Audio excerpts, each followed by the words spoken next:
Radio Shock Jocks. The biggest are Opie and Anthony. These people say shocking things that border on offensive in order to entertain their audience. I refuse to sit here and think that radio has to be nice. Why? Why does radio, out of any other medium, have to be nice? We are being now held to a standard where we have to be nice and make people feel good. Go screw! Radio bad boys, Opie and Anthony. Controversial radio personalities, Opie and Anthony. Infamous DJs, Opie and Anthony. Talk show radio hosts, Opie and Anthony. Opie and Anthony. Opie and Anthony. Radio shock jocks, Opie and Anthony. Opie and Anthony. Shock jocks, Opie and Anthony. Shock jocks, Opie and Anthony. Opie and Anthony. Shock jocks, Opie and Anthony. Opie and Anthony. Tom Brokaw, NBC Nightly News. Wardrobe. Opie and Anthony.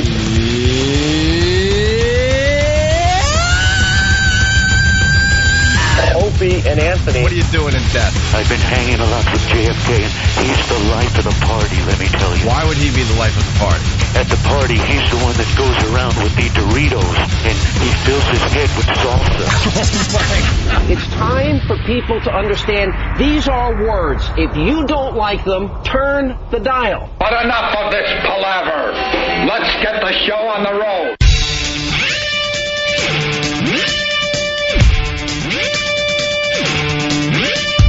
What a way to start the morning. Hi. Good morning. We're looking at an awful picture of Britney Spears' ass. Yeah, this one's been making the rounds for a couple of days. My God, man. And just as we had predicted on this very program. What was that? That she was just going to turn into a complete mess. She has turned into a complete mess. You know, you've used that observation since the first day we started working together about how, her butt looks like she sat in a gravel driveway. A gravel driveway too much and just stood up. Yeah. That's what her ass looks like that we're looking at right now. It's all flattened out. Dude, I haven't even had my second cup of coffee. This is too early. Too early for this. It's sagging where you could see where her thigh meets butt cheek. You know that little on a hot girl, like what she used to be? It's like a curve. It's an actual curve. This is now a crease.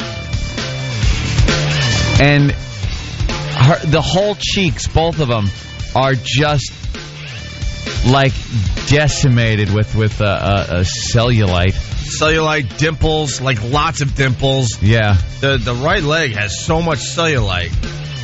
It looks like an elephant's trunk. Yeah.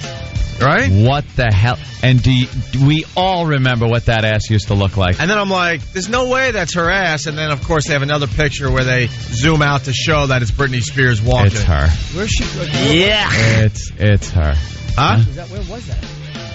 I have no idea. I think she's vacationing somewhere, of course. That's what she does. Yeah, that's the latest picture of her. There you go. She's got a little beach wrap on. A sarong. A sarong. And it like blew up in the back, and oof. Look at that, man. What a way to start. Well, good morning. That moonscape ass. Welcome to the Opie and Anthony Show. The O&A virus spreading across America. If you want to check out this lovely ass picture, where are we at today there, E-Rock? We'll have it up on our site in a few minutes. Oh, you're going to make people go to our site. Very, very, very, very smart. Well, there's nervous E-Rock slurping up some water. Poor E-Rock. Yeah. And then just before the show, they had a clip from the Girls Next Door. I guess there's some controversy. I don't even know what it's about. That's that Hugh Hefner show? Yeah, where he has like three girlfriends. Yeah. 3 fake girlfriends. He started with 7 fake girlfriends, and now he's down to 3 fake girlfriends. They got to tap out the other ones. And I guess a lot of people watch Girls Next Door. And do they? And only one really likes Hef, and the other 2 are there just for the publicity and to get get a little exposure for themselves when they move on from the old guy, the old codger. Yeah. But have you watched the show? The show is the equivalent of the old radio gag where you got to keep your hand on the car and the last one there wins.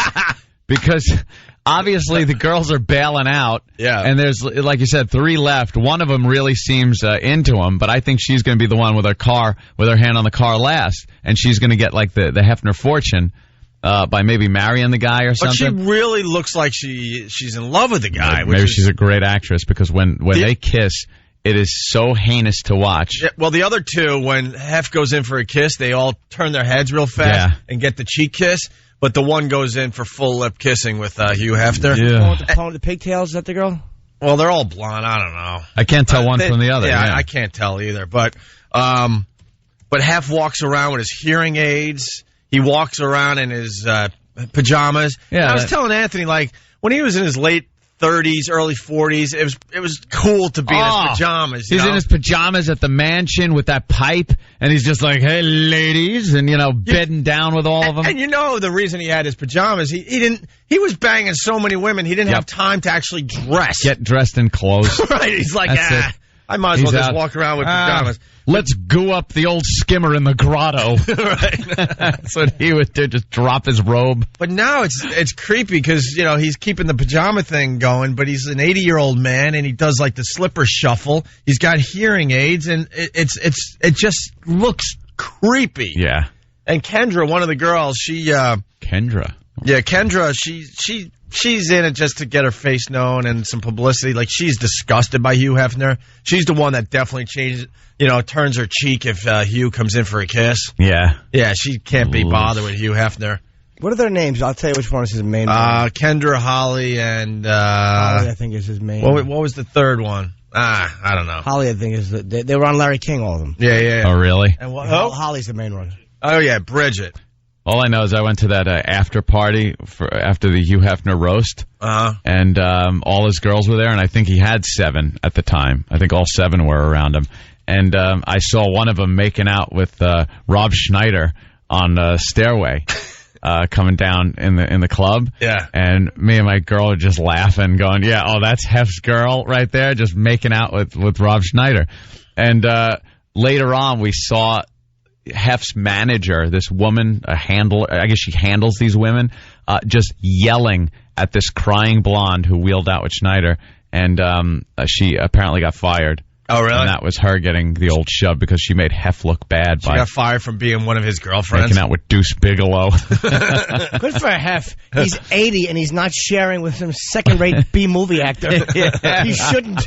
Beat it, bitch. You're out. Scram. What was her name? She's gone. What a dope. I can't get enough of the show because it is just creepy. He's got the big hearing aids. Yeah. They do movie night in his bed, and the girls lay around, and only one lays next to him. The other two are as far away in the bed as possible. It doesn't work anymore. That was a whole thing. I've seen old clips. You ever see the black and white clips of the Playboy? There was a show, a TV show. Yeah. It was, I can't remember the name of it, but it was something, Playboy After Dark, I think it was called.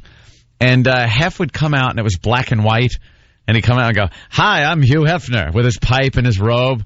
And I'm going to show you the world of erotic blah, blah, blah. And he just spout off some crap and show the girls. He was very articulate. Yeah. He knew a little about everything. Yeah, and he just looked like the cool guy, and everybody wanted to be Hef. Yeah. And now it's, you feel bad for him. It's like watching your grandpa get abused by these women.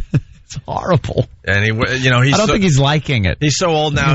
He wears the captain hat. A lot of old dudes have to wear the captain hat. Captain of all aboard. It's the Grim Reaper's ship. Well, you got to give him this. He's the SS Flaccid. Nah, he's the captain of Poo-Ha. You got to give him that. I think he was at some point. I think it's all an act now. I think it's all an act. Yeah. I don't think he's. Do you think that guy has the endurance to satisfy 3 girls in the sack like that? Get out of here. You think it's possible to actually get turned off from the Poo-Ha? Not turned off. But I mean, you're 80, you've had every type of Poo-Ha possible. He did actually experiment with homosexuality years ago because he got Miles Davis did the same thing. They got so many girls. Experiment. Let me tell you something. Else. I could live to 120. Yeah, I could take a spaceship to the planet. See, did he get it? I don't know. You might want to try that again. There, I said Rookie. I could take a spaceship to the planet. and never get bored of it. Want to turn to That's hef, though. It doesn't matter. It's hef. He probably did it to be silly. Silly? I don't have a pipe. Come here, fella. Look, putting the lampshade on your head and dancing around at a party is silly. Yeah, taking he was knocking him, back like 3-4 a day easily. Players couldn't get a drink at the table. So I don't. Dude, you go back over the years. There's probably 50, 60 girls he slept with. Perhaps more than that, Jim. All right, but I don't know. I can't get enough of that show and how just god awful and creepy it is. Yeah, it's another one of those the fake reality shows. I think. I don't think that's really going on. No, you know that. Like I said, the type of endurance you need. He doesn't look like he's working out or anything. You know what I mean? It doesn't. I don't think he's got the wind for it. They were taking turns for a while. Oof. But I don't think Kendra ever took a turn because they had her 21st birthday party at the mansion. And he's 80. Oh, that's even creepy for us. We might need this audio. Why? I don't know, because it's about. No, it's just Nicole Richie might be pregnant. Oh, really? Yeah, we're supposed to be talking to her today. Yeah, we'll have Nicole Richie on the show a little later on. Well, at least she'll gain some of that weight back if she's pregnant. Like you said, we're supposed to have her on, Opie. Perhaps you could wait until the phone call before you say anything that might... yeah. Also, we have Brian Regan coming in today. Hey. And Chuck Liddell. Yes. Very, very cool. I hear Brian's going to fight Chuck right here in our studio. We should. Hey, no, you're a nice guy and all. That's great. We should surprise Brian Regan with a UFC match with Chuck Liddell. Yeah. You see Brian just beats the crap out of him. Right. They go, wow, that Regan take on a heckler, can he? You got to imagine that Regan's got some anger in him somewhere. I got a good spinning back kick. No, as soon as Regan walks in the studio waving, we should just have Liddell blindside him. just lock him. Well, it's what he does. Regan would be all nice about it. It's what he does. It's his job and everything. Yeah. I don't mind him punching me. Just shoulder block him right into that television. You see Regan's head crack the screen. Ow, hey. What else? That hurt. What else is going on as we all wake up this morning? Wow, I didn't even know this was going on, and I'm a huge hockey fan, I got to tell you. I really am. I love my Islanders. I got season tickets. And then when my Islanders were out, I was going for the Sabres. Yeah. I was rooting for the Sabres, considering I spent about 10 years in Western New York. Mm-hmm. They got dumped out. They got knocked out, whatever. And then I was like, all right, hockey's over for this year. Yeah, you were done. But I guess the Anaheim Ducks won their first Stanley Cup last night. Yeah. You would think I would have watched the games, but I didn't care. No one really does. But when it's June and they're still playing hockey and your team's not in it, it just doesn't feel right to watch hockey. Yeah. And no one really cared. So they won the Stanley Cup last night, and then congrats. Of course we got to say hi to Cleveland because King James goes for the title tonight. Who? King James, come on! Get on board with King James, the next Jordan. Does he play hockey? Oh, boy. It's King James. Who's in the NBA Finals? Why do they call... Let's start there. Who's in the NBA Finals? Is that the National Basketball Association? Yes. Oh. And in the finals? Yeah. Okay, I'll say... now, really try. I'm going to try. I'm saying the Bulls. Dude, we're on in Chicago, man. They're a big sports town. You know something? You're showing that you... I know nothing about basketball. All right, give it another... I like other... All right, give it another try. Okay. It's a team... That team with the big, tall, black guy. No? Every team has a big, tall, black guy. Damn it. Can you help me out here? Hoping you to... Okay, I said hi Not the Knicks. No. I said hi to Cleveland. Oh, the Cleveland, what's their team? Oh, my God. Are you kidding? Cavaliers. All right, very good. All right. And who are they playing? They're playing the team that is from the... San Antonio, the Spurs. I would actually known the Spurs if you would have just said San Antonio. Oh, really? That's a big thing for me. Boy, that's pretty impressive. Name a city. Let me see if I could name their basketball team. Orlando. Magic. Trying to think of cities we're in. How about Washington? Washington.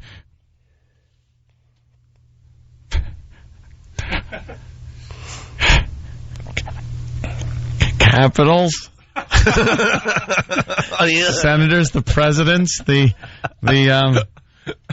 Utah Jazz.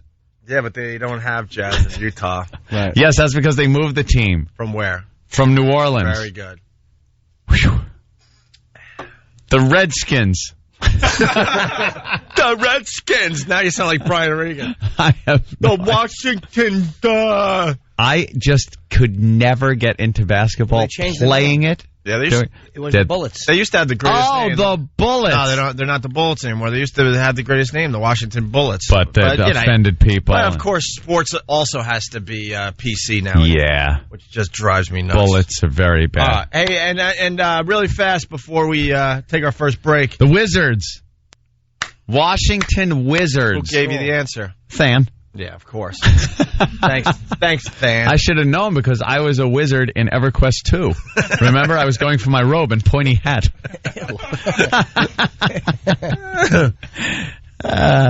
Boy, I really am horrible at basketball. I never played it.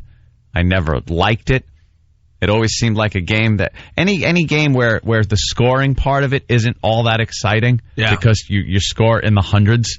It just never appealed to me. And when the last minute can just go on forever, and then I say, why didn't they play like that the whole game?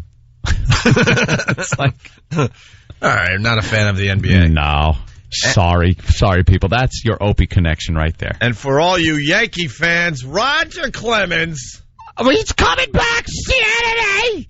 Oh, my God.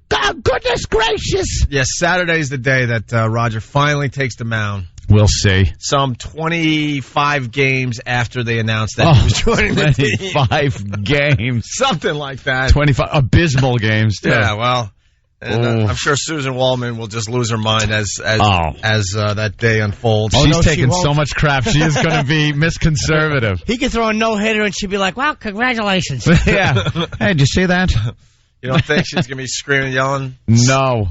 Roger Clemens is walking toward the mound. It's quite exciting to watch. Oh, my God. He's bending down to tie his shoe. Oh, but look at this, the excitement in he's grabbing the rosin bag. He's getting some rosin. Well, we'll see. I think it's going to be just a disaster for him, Do you think, boy, that first outing had better be good? Nah, I don't think it's going to happen. What about that scar tissue in his groin? Oh, God. I can't even walk thinking about scar tissue in your groin. Yeah. And he's got to pitch a game? Yeah. And not too much pressure either. No. Because he's got to go out there and absolutely kill, or else, could you see, they got to pull him after the second or third inning? Everyone's going to watch how he walks out to the mound. Yep, that's groin scar tissue. Yeah, all right. I've seen that before. All right, the Britney ass photos are up on our website. Just the name of the show, one word, .com, I guess. Yeah. Hey, for the early risers, we got a pair of tickets to the Traveling Virus Show on June 16th at Jones Beach. Yes, it's our comedy show. We're hitting the road this summer. Next stop is Jones Beach, June 16th. Brought to you by Bud Light. Always worth it. We'll give away a pair of tickets right now to a random caller, 877-212-5762. And it's no secret that we've had a very interesting month. Sure. And we're going to try to do something very cool for the fans, our little thank you. I think we should have a little announcement yesterday. Mm-hmm. And it has something to do with the Opie and Anthony Traveling Virus Comedy Tour. How are we going to possibly have an announcement yesterday? Did I say yesterday? We're going to go back in time. Opie, do you have a time machine? Did I really say yesterday? Yes, you did. Oh, boy. An announcement yesterday. Tomorrow. Tomorrow we'll have a little something for the people that have been really cool to us the last month or so, okay? Only for the New York area. Yeah, sorry. So if you were cool and if you were really supportive of the show and you live in Pittsburgh, what can I tell you? No, it's a special thing for the June 16th show at Jones Beach, our comedy show. Okay, we should have that announcement tomorrow. All right, it's Opie and Anthony. We'll continue in just a bit. This is the Opie and Anthony Show. 92.3 K-Rock.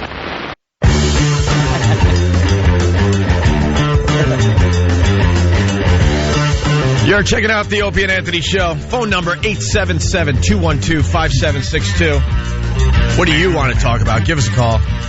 We got want to talk about this. We got Brian Regan coming in.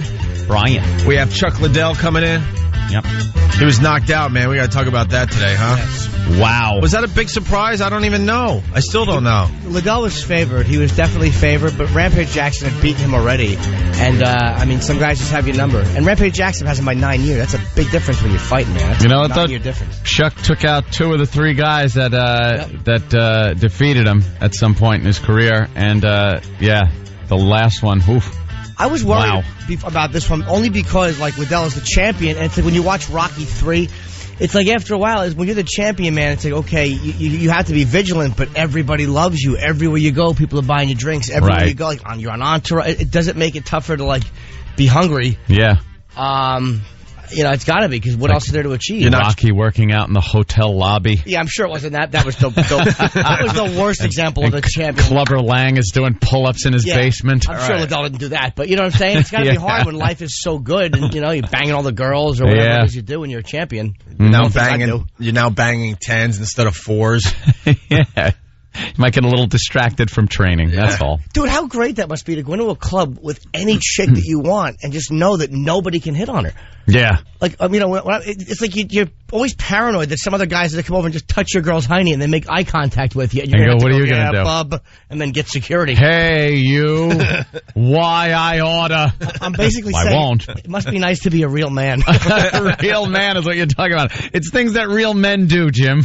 It's very rare that we're intimidated, but when he comes in, it's just ridiculous. But he's the nicest guy, you know? Yeah, I know. He doesn't try to... He doesn't seem like a bully, like a guy. He's just a savage guy. Like, he would probably rather fight a guy that can fight than one of us. Yeah. There's no reason to beat up someone on the radio. It's silly. It'd be easy. I'm a bully. Like, if you come in here with one leg, I'm going to stare you down. Yeah, that's it. We really are awful people in here. We're bullies. If you're in your 80s or something like that, and you disrespect me, you might get smacked in the mouth. But I don't care who you are. That's human nature. Like, just talk about driving and someone cuts you off or something. Yep. And if it's like a soccer mom, you're going to do everything. You're going to just be a complete a-hole on the road. But if it's some intimidating guy in a pickup truck or a van or something, you're like, oh man, I'll just leave him alone. He wins. He wins on this one. Right. You know.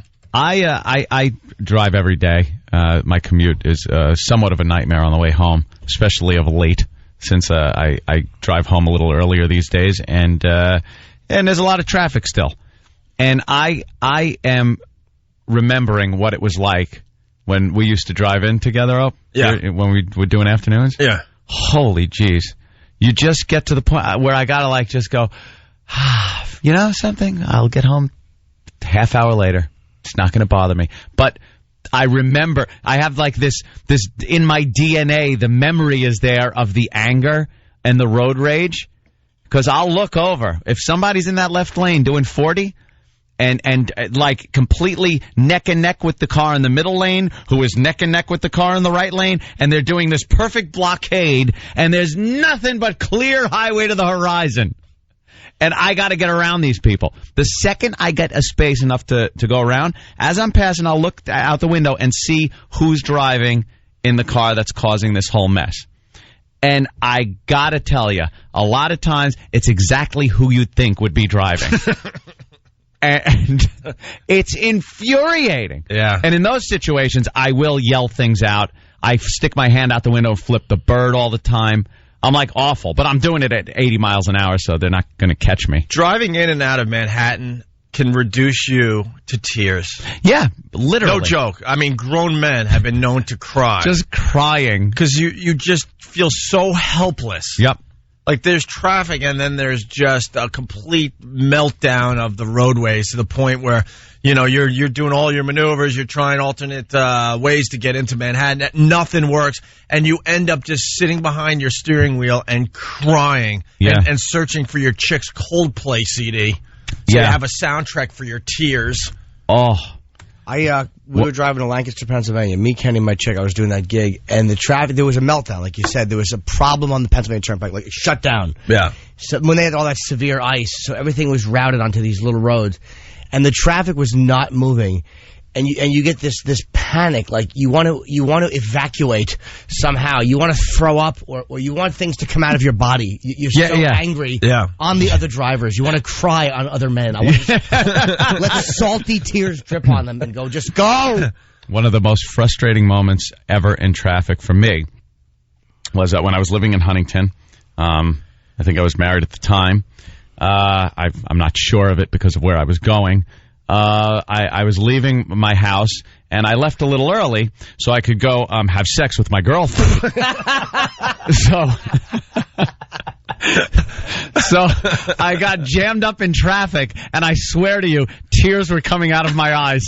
I'm like, if I don't get to have sex with my girlfriend before I have to go to work, I am going to be livid, and this idiot is in my way. Oh, was I angry. Yeah. There's nothing worse than leaving your wife to have sex with your girlfriend and getting stuck in a traffic jam. Wait a minute. That's not healthy for marriage. No. It probably isn't. But it was very frustrating. I think Ope was in the car one day and couldn't understand why I was so pissed off on the 59th Street Bridge. Yeah. Do you remember that? I was pounding the steering wheel going, Mother! Get the out of my way! I gotta get the out of here! Opie, what's with these people? They're not moving! Get out of my way! Hey, it's an ongoing theme on the show. The power of the poo-ha. Oh, yeah. The power of the poo-ha. God damn. You know, I kind of miss driving with Anthony. You know, we used to live in Huntington. Yeah, we were carpooling it. And we used to carpool, but I think it's safer that we don't drive anymore. Yeah. I really do. Yeah, probably is. We used to get into some situations, man. The best one, and it goes back to what I was saying about, you know, if someone cuts you off on the highway and it's some soccer mom in a minivan, you're gonna be a raging a-hole. But if it's someone intimidating, you back down. It's kind of human nature. Yeah. And I know guys will call up and go, poo. That doesn't happen. Mm-hmm. I take on everybody, whoever cuts me off. I don't care who they are. Yeah. Right. And live in your fantasy world. But remember the time that I hit the guy? Oh, in the crosswalk. Yeah, my favorite. I was being really cocky and to get out of Manhattan, like you get people walking across the street when it's green, like you're supposed to be going. Green light. It's one of the most frustrating things. There's a constant battle going on between pedestrians and motorists here in New York City. And here's what happens. When there's a lot of traffic, you'll be stuck at a green light. The light's green, but across the intersection, you have nowhere to go.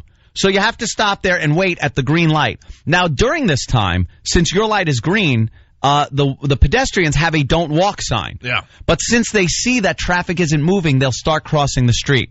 Now, as they're doing this, traffic then clears on the other side of the intersection. Now, you have a green light and a bunch of pedestrians in front of you, and you can't move. This is infuriating. Right. I understand sometimes pedestrians can make it through, but how about you look up the line of traffic, see if it's starting to move. If it is, stay on your goddamn sidewalk.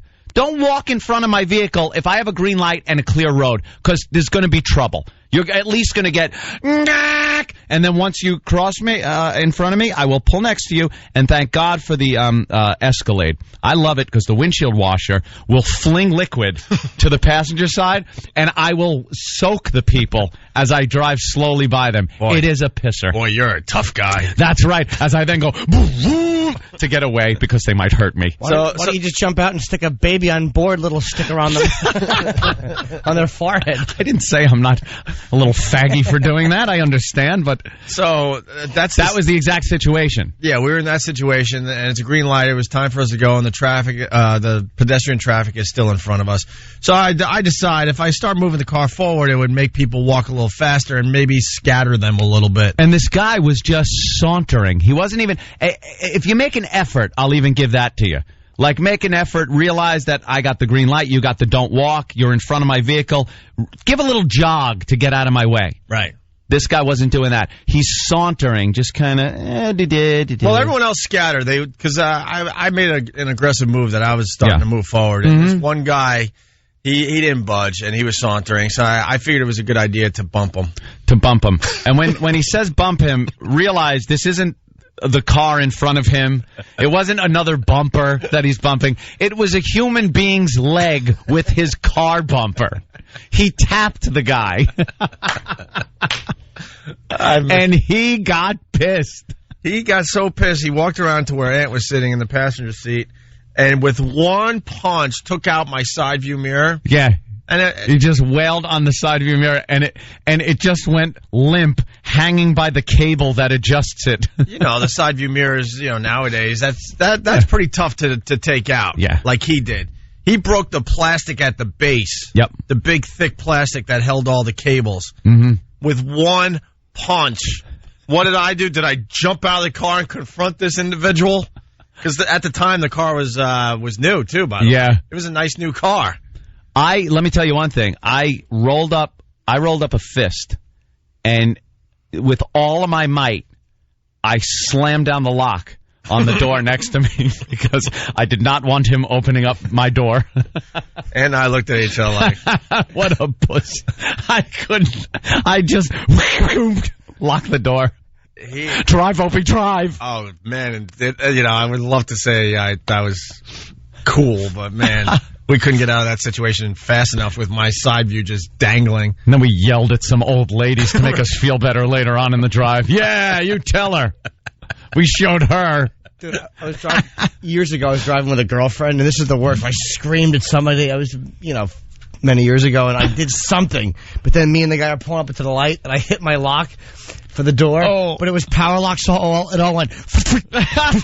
You just hear them all smack and down. My girlfriend goes, "Oh, my little tough guy." Oh, there's nothing worse than looking like a pussy. Funk. Did he laugh? Funk. Oh, they all just smack down. I had to make it look like it was an accident, and I was going for the window. Yeah. Oops. Like, oops. Thank God. Yeah. Safe.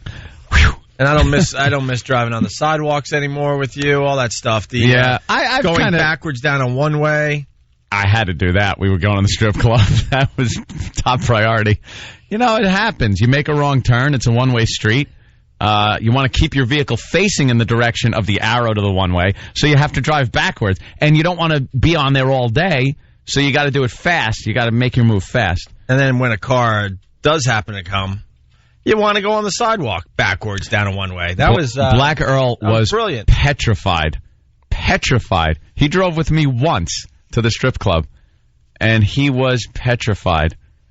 Well, he was hanging on to every handle and the dashboard and everything. He was freaking out. All right, anyway. Good times. This just hit the news. All right, could it be that Paris's former BFF is pregnant? Published reports say Nicole Richie was recently spotted with an unusual bump in her belly. The source tells Life and Style that she took... Probably a Cheerio. Ah, man. We all had it. You had Cheerio. What were you going to say? Because I had garbanzo beans. Oh, okay. I was going to say some kind of mint or something. A mint. Good. An Altoid. I was going to go down that road. Yeah. We all had a tiny piece of food. I was still formulating my tiny piece of food. And stupid quick Aunt got. I knew you guys are going to jump on it. Source tells Life and Style that she took a pregnancy test confirming that she is expecting. The paparazzi also reportedly snapped a picture of her outside a reproductive clinic. So far, no comment. Ooh, well, we got her on the show today. Maybe she'll... Hey, break that news on the Opie and Anthony show. Yeah, it's not like... Oh, never mind. Come on. No, I got questions for her. That's all I got to say. Yeah? I got questions. I'm just amazed that... the questions people want answers for. I'm just amazed that she agreed to come on our show. I'm like, what? She actually said yes? Because Roland, he gets us in the office every day, and he runs down a list of people for our show. Like he's offered George Clooney and Brad Pitt. Ocean's 13's coming out. He's offered all those people, and we say yes. And of course. And of course, they say, no way will we go on that show. Mm-hmm. But for some reason, she said, yeah, all right, cool. I'll call those guys today. Who knows? Maybe she's a fan. I'm sure she knows Jim Norton. Everyone does. Yeah, I know. I actually do know her. Do you? Look at his eyes. No. Will you stop it? You know I'm lying because I had to put my tongue out and bite on it. Yeah, you really did. That was so not convincing. No, I actually do. Good acting. All right, hey. Season 1 got canceled. Hey, we broke the story yesterday. What do we know on the Pope dude? Pope dude. It's on the front page of the Post today here in New York. Yeah, the guy head of the Catholic Church jumped. Come to Papa, lunatic hurls self at Pope. We broke the story yesterday. To Papa. We saw the video on TV and passed it along to everybody. Everyone has seen the video by now. He jumped out of the crowd in Vatican City and actually grabbed onto the back of the Pope mobile and was, for lack of any other word, he was skitching. He was skitching on the Pope mobile for a little while as security just hung on him. Yeah, well, he's got short shorts on, first of all. Yeah, wow. I guess he's German and he's just a lunatic. What's the deal? Anyone have He just wanted some attention. I mean, he was not trying to hurt the Pope, and that was it. I mean, it's a non-story. He's just a nut who wanted some attention. And when you look at his face, attention for what? Himself. I mean, like, there was no real... So this is exactly what we talk about on the show, where you're sitting at an event and you get that feeling like... that you want to do something. I want to do something. I don't want to kill the person, but I feel like I just need to run on the field and tackle Joe Torre. You don't even get the feeling that you want to do it. It's like this feeling that you can do it. Right. You're like, I have the potential right now, if it wasn't for a sane mind, to run out on the field and just tackle somebody. Right. But you don't do it. Just to be a goof. And it gives you an uncomfortable feeling that because of free will, you're actually able to do this, but you never would actually do it. You ever think these crazy thoughts when you're at an event? Always. Like we're talking, and then you're like, oh my God, I can't believe I'm thinking this. And then you look around like they have to be reading my mind. Yeah. All right, stay calm. Stay calm. Just take a sip of your beer. Everything will be all right. Yeah. Okay. All right. There have been family members of girlfriends that I've been sitting at dinner with and things like that, and I've thought, I bet with one punch I could break her jaw. And actually thought like I could lunge over the table and hit her and just shatter her jaw. And I'm looking at her jaw as she's chewing her food and go, I could smash it. But then you don't do it because you're sane, And that might put a strain on the relationship. Yeah, just a little bit. But, it's one of those things where you don't do it. But crazy guys like this, who the Vatican described as clearly deranged, he did it. He's like, hey, I could jump right over this and grab onto the Pope mobile. Whoop, 2 seconds later, there he is doing it. So he probably didn't break any laws, right? Yes, he probably did. What? I don't know, endangering the Pope. I don't know. The Pope didn't even know what was going on. No, the Pope is just waving. He was oblivious. Just waving and going about his business as all hell is breaking loose behind the Pope mobile. That's true. Why didn't the news responsibly turn the cameras away, like when a guy runs on the field of a baseball game or something? Well, yeah. That would discourage other people that want to tackle the Pope's car. And Anthony came up with a really good observation as we're looking at the pictures of what happened at Vatican City. Jimmy's got a cute butt. Yeah? There's one observation. Yeah, but that was more by touch. The Swiss Guard. Yeah. Oh God, come on. I mean, what the hell are they doing over there? Just Google Swiss Guard and you'll know exactly what we're talking about. But their uniforms are... You don't want to be tackled by the Swiss Guard. No. You really don't. You don't even want to play Candyland with that guy. What a sissy. There's a picture of the guy getting tackled. Look, we just had Fleet Week, and we had a whole discussion about how the Navy uniforms are... not as cool as Marines, Army, Air Force, yeah. But I think the Swiss Guard takes the cake. Navy uniforms look cool if you're either A, selling ice cream, or B, a homosexual. I was trying to be polite, but yes, Jimmy. Right. That's what we're getting at.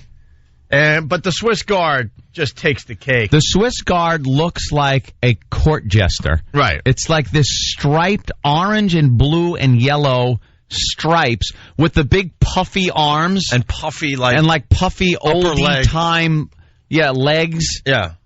It looks like me at the Halloween party dressed in Renaissance gear. Yeah, and some kind of weird beret-looking hat. And a sword. He's actually undercover. Yeah, he's got a sword. And he was the one that helped tackle this guy, and it's just like, wow, that's got to be humiliating. So be tackled by a man who's yodeling. Yeah, he yelled, "Hark, who goes there?" And the other guys have guns. Yeah. It's like, why do you need the guy with the sword when you got 3 guys piled on top of this guy, all with guns? The Swiss Guard. What are they guarding? What is there over there? The great part, nothing. Is as this has happened, there's a photo in the Post of it. As they're tackling him, the Pope doesn't see it, the driver doesn't see it, but the guy in the passenger seat who's right in front of the Pope has his right hand in his jacket, and he's turning around behind him. Oh, really? Look at the photo. He's reaching for a pistol. Oh, yeah, look at that. He's reaching for a pistol. Who is? The guy right here. If you can see, okay. You can see he's reaching inside. This is all happening in a millisecond. He hears something behind him, and he's reaching for a pistol and looking behind him. It's a really cool photo.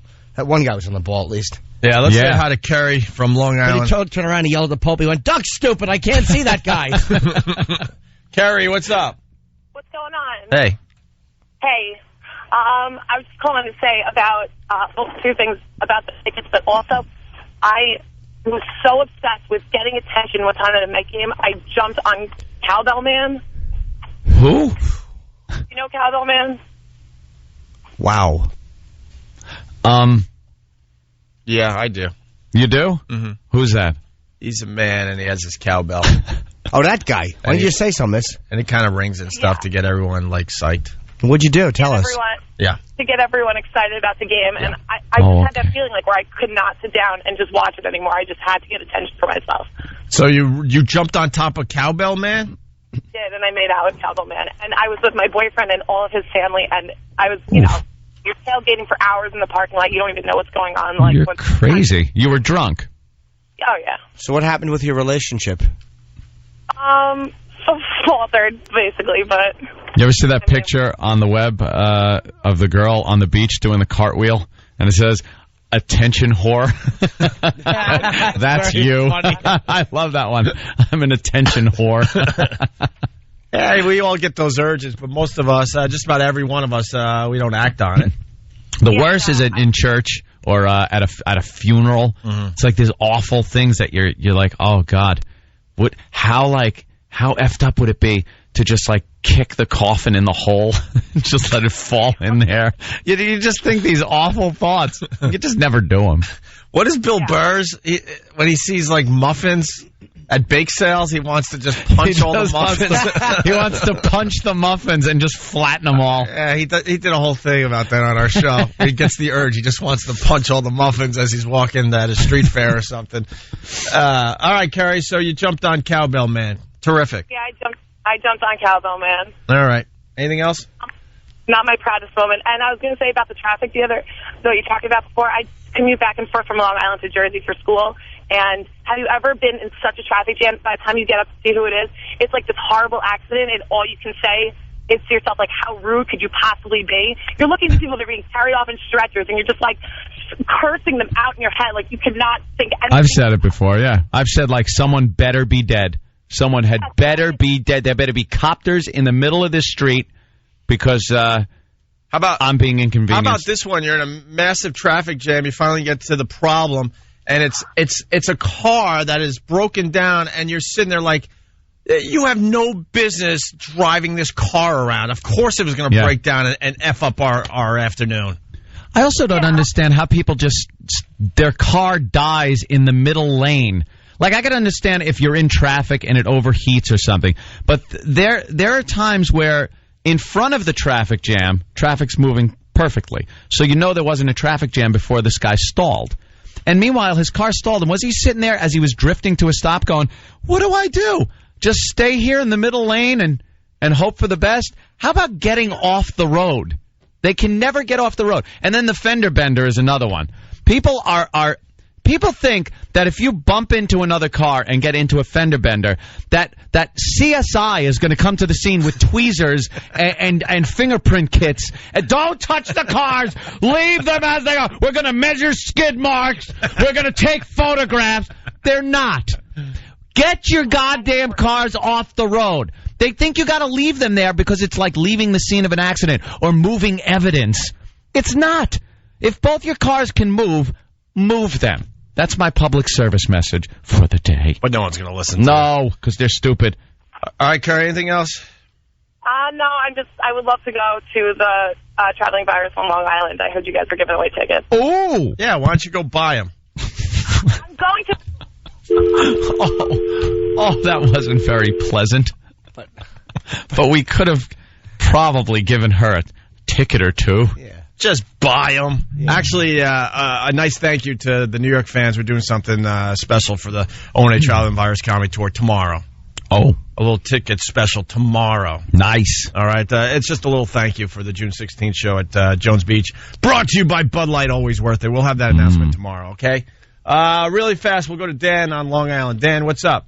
Hey, what's up, guys? I'm glad to hear there's a couple other sickos out there. I always thought I was really twisted because even as a little kid, I just wanted to scream any sort of profanity right during the sermon or something, tell the priest to shut the hell up.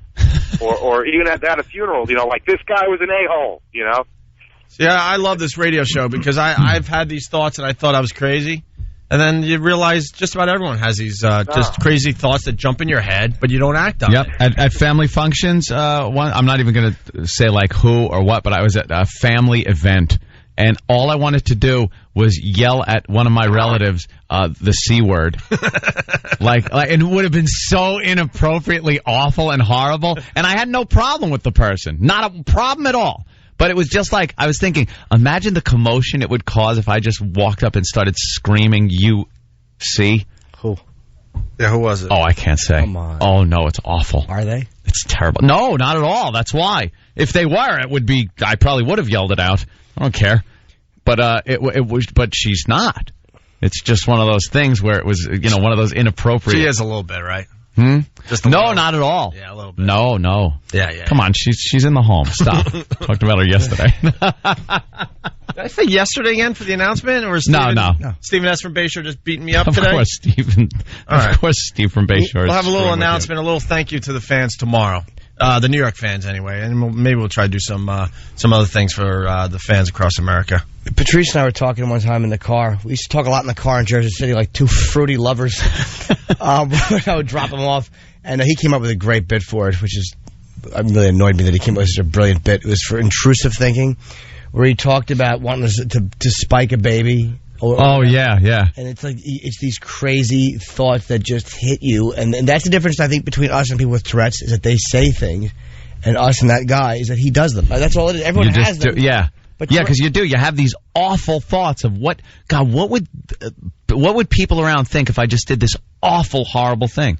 People with Tourette's will say racist stuff in front of black people, and it's almost like it's not because you want to be a racist. It's just because your mind says like the most awful thing that just comes out of your mouth. It can't control. That's the difference between us and them, because everyone gets these sickening impulses, but they just all of a sudden they're going, I got to say nickels, or lose my teeth. All right, the phones are lit. We'll go to you guys next. It's Opie and Anthony. Opie and Anthony. 92.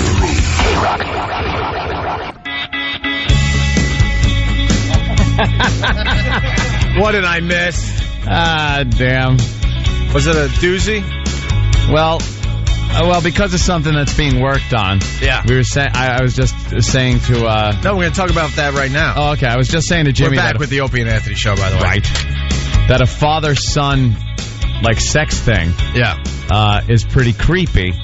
And then Jimmy said, especially if there's no one else involved, because I was talking about, kind of a threesome there with a father, son, and then a woman. I don't know if it's a threesome though. They get their own. Yeah. No, I was saying like with a threesome though, it would be kind of really creepy. And Jimmy brought up the fact that perhaps the woman isn't even involved. And that really got creepy. Look, here's the deal. We all know Father's Day right around the corner. Yes. We want to get your father a whore for Father's Day. Yeah. Why What happened? Whore for Father's Day. It's called self-editing. Oh, okay. Oh, wow. You're getting good at that, Jimmy. Yeah, because I was going to say. I'd love to help you, Dad, but you did a good job on your own. I can't say that because that would imply. Right. No, I think we're educated enough with this radio show. We know there's a lot of fathers out there that are just completely miserable. Miserable? You're miserable. They're not getting what they need. Going through an ugly divorce, or maybe you've been married 20, 25 years and you haven't had sex in a decade. Mm-hmm. We want sons to call up, maybe even daughters to call up. Ugh. We're looking for like a father that desperately needs a hooker. Uh-oh, what is Tom doing? Oh, he's yelling at Steve. Oh, no. This isn't going to be good. Poor Steve. What have you done to me? I'm in trouble. No. What they're trying to do is... See what they're saying here. Right now, Steve's hands are upside down, and he's got his 83 rings on. And he's trying to explain, like, man to man. No. You see... Yes. Oh, okay. No. Okay. Here's how it's going right now. Berate. Oh, okay. And then I'll come in. Guys, we'll talk about this after the show, but there's trouble. Trouble in paradise. Or maybe Tom is showing Steve an empty honey jar and scolding him. Was it our wording, maybe? Probably. Really? Yeah. What happened? Bingo. What, was the wording? Yeah. What's wrong with the wording? Nothing. We're all adults here. Let's just, we didn't say anything. Well, there was a problem with the wording. The problem with the wording, exactly. Yes. We're giving away a date. A trip to the... Did you already say where it's going? I didn't hear. No, we haven't gotten to that point. Okay. Well, we're that giving point. away a date, and you can say where this date will take place, but you can't use the words that Opie used, okay? Because that was just... He was just kidding anyway. I mean, the real point is that... Wow, lawyers just know how to take all the fun out of everything. It's just like a big balloon going around the room going... Oh, they just stink. And then plops on the floor. All right. Wink, wink. We'll play no winking. What? No winking. I like to wink. Here's what is going on. We want to take a father. Yeah. And get him a date. Perhaps he is lonely. Perhaps he is widowed, divorced, or is not in a good relationship or a good place in his marriage. Yeah. And the children know this best, don't they? They're around it. They see it. They understand the pain and suffering that dad is feeling. Father's Day's coming up. What are you going to do? A tie? Stop it. Get him a date with a lovely lady. A lovely lady. That's what we're talking about, Opie. And where are these ladies come from? Steve? Hopefully Newark. Broken homes? Who's supplying the lady for the date? Oh, the wonderful Moonlight Bunny Ranch and Mr. Dennis Hoff. Exactly. Wonderful. Yes, exactly. So it's dating. Yes, exactly. We're hooking up a dating father. is legal. Right. We want to hook up a father and a woman from the Bunny Ranch to go out on a date. And perhaps some stimulating conversation over some cocktails that the husband hasn't had in years because he's, like I said, widowed or divorced or something. Perhaps if they hit it off, who knows? Maybe marriage in the future. Yeah. And now I'm going from conversation at a table on the first date to marriage, right? But it could be the gamut of anything in between. So we're looking for miserable fathers out there? Yeah. This is the ultimate Father's Day gift. Yeah. Screw the ties. Hey, if this they is what want Dad really wants. Let them. But, who are we to say? A date. Oh, my. We all know the date means we know. Means what?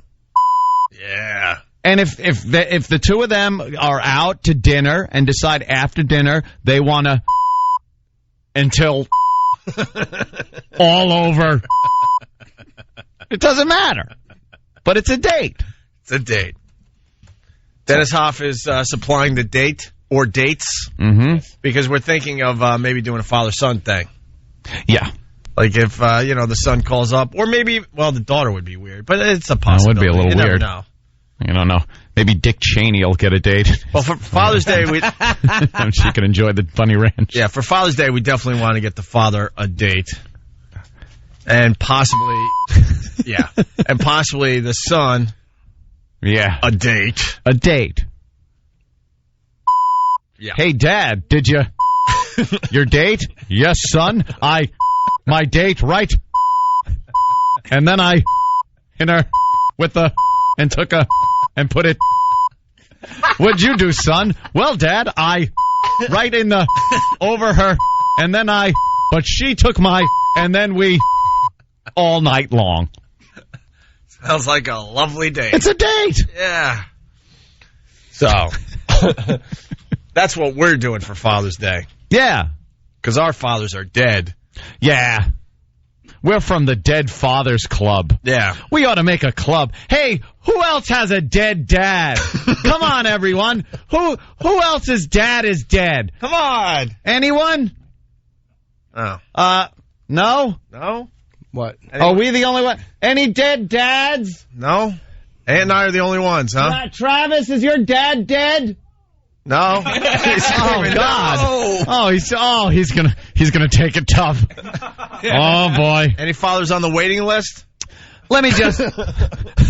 Anyone with a foot in the grave and one on a skateboard? Let me just put it this way for this upcoming Father's Day. You're all gonna have to deal with it someday. Enjoy. Oh. Look at Travis. Enjoy. Not me, because there's no kryptonite around.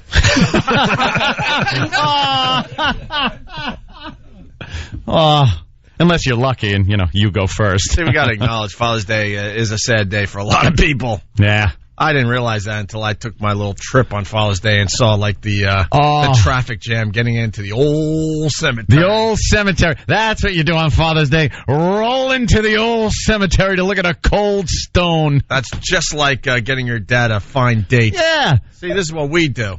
This is what we do now. That's horrible. I to commemorate Father's Day, every year, I can't even remember when, I take a plate of spaghetti and heave it against the wall in memory of my daddy. And then I yell at my mother and call her the C word. Casper from Chicago, Dead Fathers Club card holder number 3. All right. Checking in. Dead Dad's Club. Oh, man, my dad was the greatest, too. They all are when they're alive. It sucks. I got to acknowledge that. It just sucks. Yeah. But anyway, we're doing the right thing for Father's Day. Yeah, we're stepping up. We're looking for miserable fathers, and at least one will be going out to the Bunny Ranch out there in Nevada for their date. And possibly the son will go along and have a separate date as well. They can't have a date with the same girl? Hell, if they want to have the same date with the same girl. Wouldn't that be cute? Whatever, man. Hey, Dad, move your... This is just like throwing the baseball around in the backyard, huh? Huh, son? You realize? You don't realize for a half hour the girl went to the bathroom? It is kind of wait a minute. What? I just got greedy. Oh, did you? It is kind of like throwing the ball around in the yard because, if you move your mitts, you're going to hit in the face. Come on now, son. He's giving you pointers like, when you're out back. All right. Throwing around the football. We're not sure if we're going for miserable stories or maybe some kind of in-studio competition, but we're going to try to give this away a week from tomorrow, right? Yep. The Opie and Anthony Show, looking for fathers and sons to possibly compete for their chance to win a trip to the Moonlight Bunny Ranch. I guess you are competing, technically. Mm-hmm. And we're going to talk to Dennis Hoff on Monday about the competition, and this will be given away by next Friday. What a great Father's Day gift. Could you email? We're so goddamn giving. Other radio stations doing just hacky stuff. We figured we'd just, hit it out of the ballpark. Right. Email Travis at foundrymusic.com. FOUNDRY music.com. Mm-hmm. Foundrymusic.com. Travis at foundrymusic.com. Let's say hi to Will in the Bronx. Will, what's up? Yo, what's up, man? Hey. My father's divorced 3 times. He has 5 kids. He's a single father. He has to make breakfast for all his kids in the morning, send them to school, get to work, make money, come back, pay the mortgage. He's miserable, yo. He really needs some. There you go. He's utilizing his phone buttons. They're all using their Wow. Dude, when was the last time he went out on a date? Wow. Well, my stepmother, my ex-stepmother anyway, was like 10 years younger than me. So he really, he got a good one. 10 years younger than you? How old are you? I mean, 10 years older than me. 10 years older. older. I was going to say. I'm 24. She's 34. Oh, wow. 14. That would have been something. Boy, we got another present for Dad. Jazz. Yeah, he might not like that one. Years ago. I mean, when I was 16, he was teaching his girl how to drive, Yeah. Nah, but he's miserable, man. He needs it, yo. Wow, that does sound pretty sorry. All right, well, how are we going to do this? Are we going to have people email Travis with their stories? We should take his info. We got him on the phone. We should take his info. Yeah, he seems like a good candidate. We'll take your info. And your dad would go for this in a second? Oh, yeah. And I need it, too. Shit, I'm like 250 pounds. I need it. Oh, you need it, too, huh? All right, well, we could do a father-son combo with you, too. Possibly, yes. Where's, we got a week to figure this out. So, I mean, this is the first phone call, and it's pretty good. It's pretty good. All right, cool. Don't hang up, dude, because Travis is going to take your info, okay? Yeah, hold on. Hold on, Will. Cool. I mean, we want to get really twisted and maybe get a father that's, still involved. That's just as miserable, but maybe there's someone still in the picture. You never know, though. Maybe the other person just doesn't give a crap and will allow this. Won't even care. Whatever. Or maybe we do it on the old QT. Yeah, keep it on the DL. Right. Let's go to Bear in New York. Bear, what's up? Hello. Hey, how you doing, guys? Hey. What's up? Hi. I'm the perfect candidate, fellas. Yeah. I'm a paramedic with New York with the New York City Fire Department. Okay. Oh. Well, you could at least cop a feel anytime you want. Teasing, of course, sir. I got 4 kids, 4 daughters. Okay? Mm-hmm. I'm with the same woman, almost 22 years. I got 4 daughters. The oldest is 17. I got my twins that are 12. When my twins were conceived, that's the last time I had sex with my wife. And how long? 12? 12 years it's been. You haven't had... Wait, you're still married and you haven't had sex in 12 years? That's right. And believe me, I want to bail, but I won't bail on my kids. You know what I'm saying? See, a lot of guys stay in it for the kids. So how are you going to work this out? That's why I'm calling you. No, I understand that part about. I mean, you're a prime candidate. Yep. But what are you going to tell your wife? What would you say? Like you going on a business? I don't think my wife would care. My wife. See, this is what I'm looking for. I really think there's a guy out there where the wife will go, "Yeah, I don't care. Go have fun." I honestly, and you know what? I would go out and spend the $200 an hour for the hooker, but then I'm taking money out from my kids. You know what I'm saying? Right. Well, it's for a date. It's a date, sir. Hey, can we? It's just a date. Hey, can we call your wife to see if she's into this or what? Can we call your wife to see if she's into this? Sure. Are you serious? I'm dead sure she wouldn't care. Believe me. All right. Wow. We'll get you and your wife on the line. I want to talk to both of you. Oh shit! I'm sorry about sorry. Yeah, don't curse. Don't curse. I know. Sorry. No. Yeah, he cursed. So basically, I said we want to get this guy and his wife on the phone and talk to them after the break. Hold on, Bear. All right. If she doesn't care, I think we might have a winner already. Yeah, Jesus. That's pretty twisted. That poor guy. Let's go to Kerry on Long Island. Kerry, what's up? What's going on? Hey. Hi. Yeah, who are you? I called back to be verbally abused. Oh, you're Kerry from Long Island. Yeah, that's why I'm calling back. And you wanted the tickets to the virus show at Jones Beach. Yeah, I would. I'm basically your biggest fan. I know that's so cliche, but it's all right. Listen, Kerry. If you're our biggest fan, what is your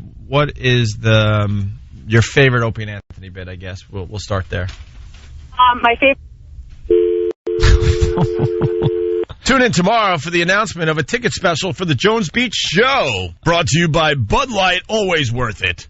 A little thank you to the New York fans. If she was the biggest fan, she'd have known that was coming. Yeah. What's your favorite bit? When you hang up. Yeah. Let's go to Scott in Boston. Scott.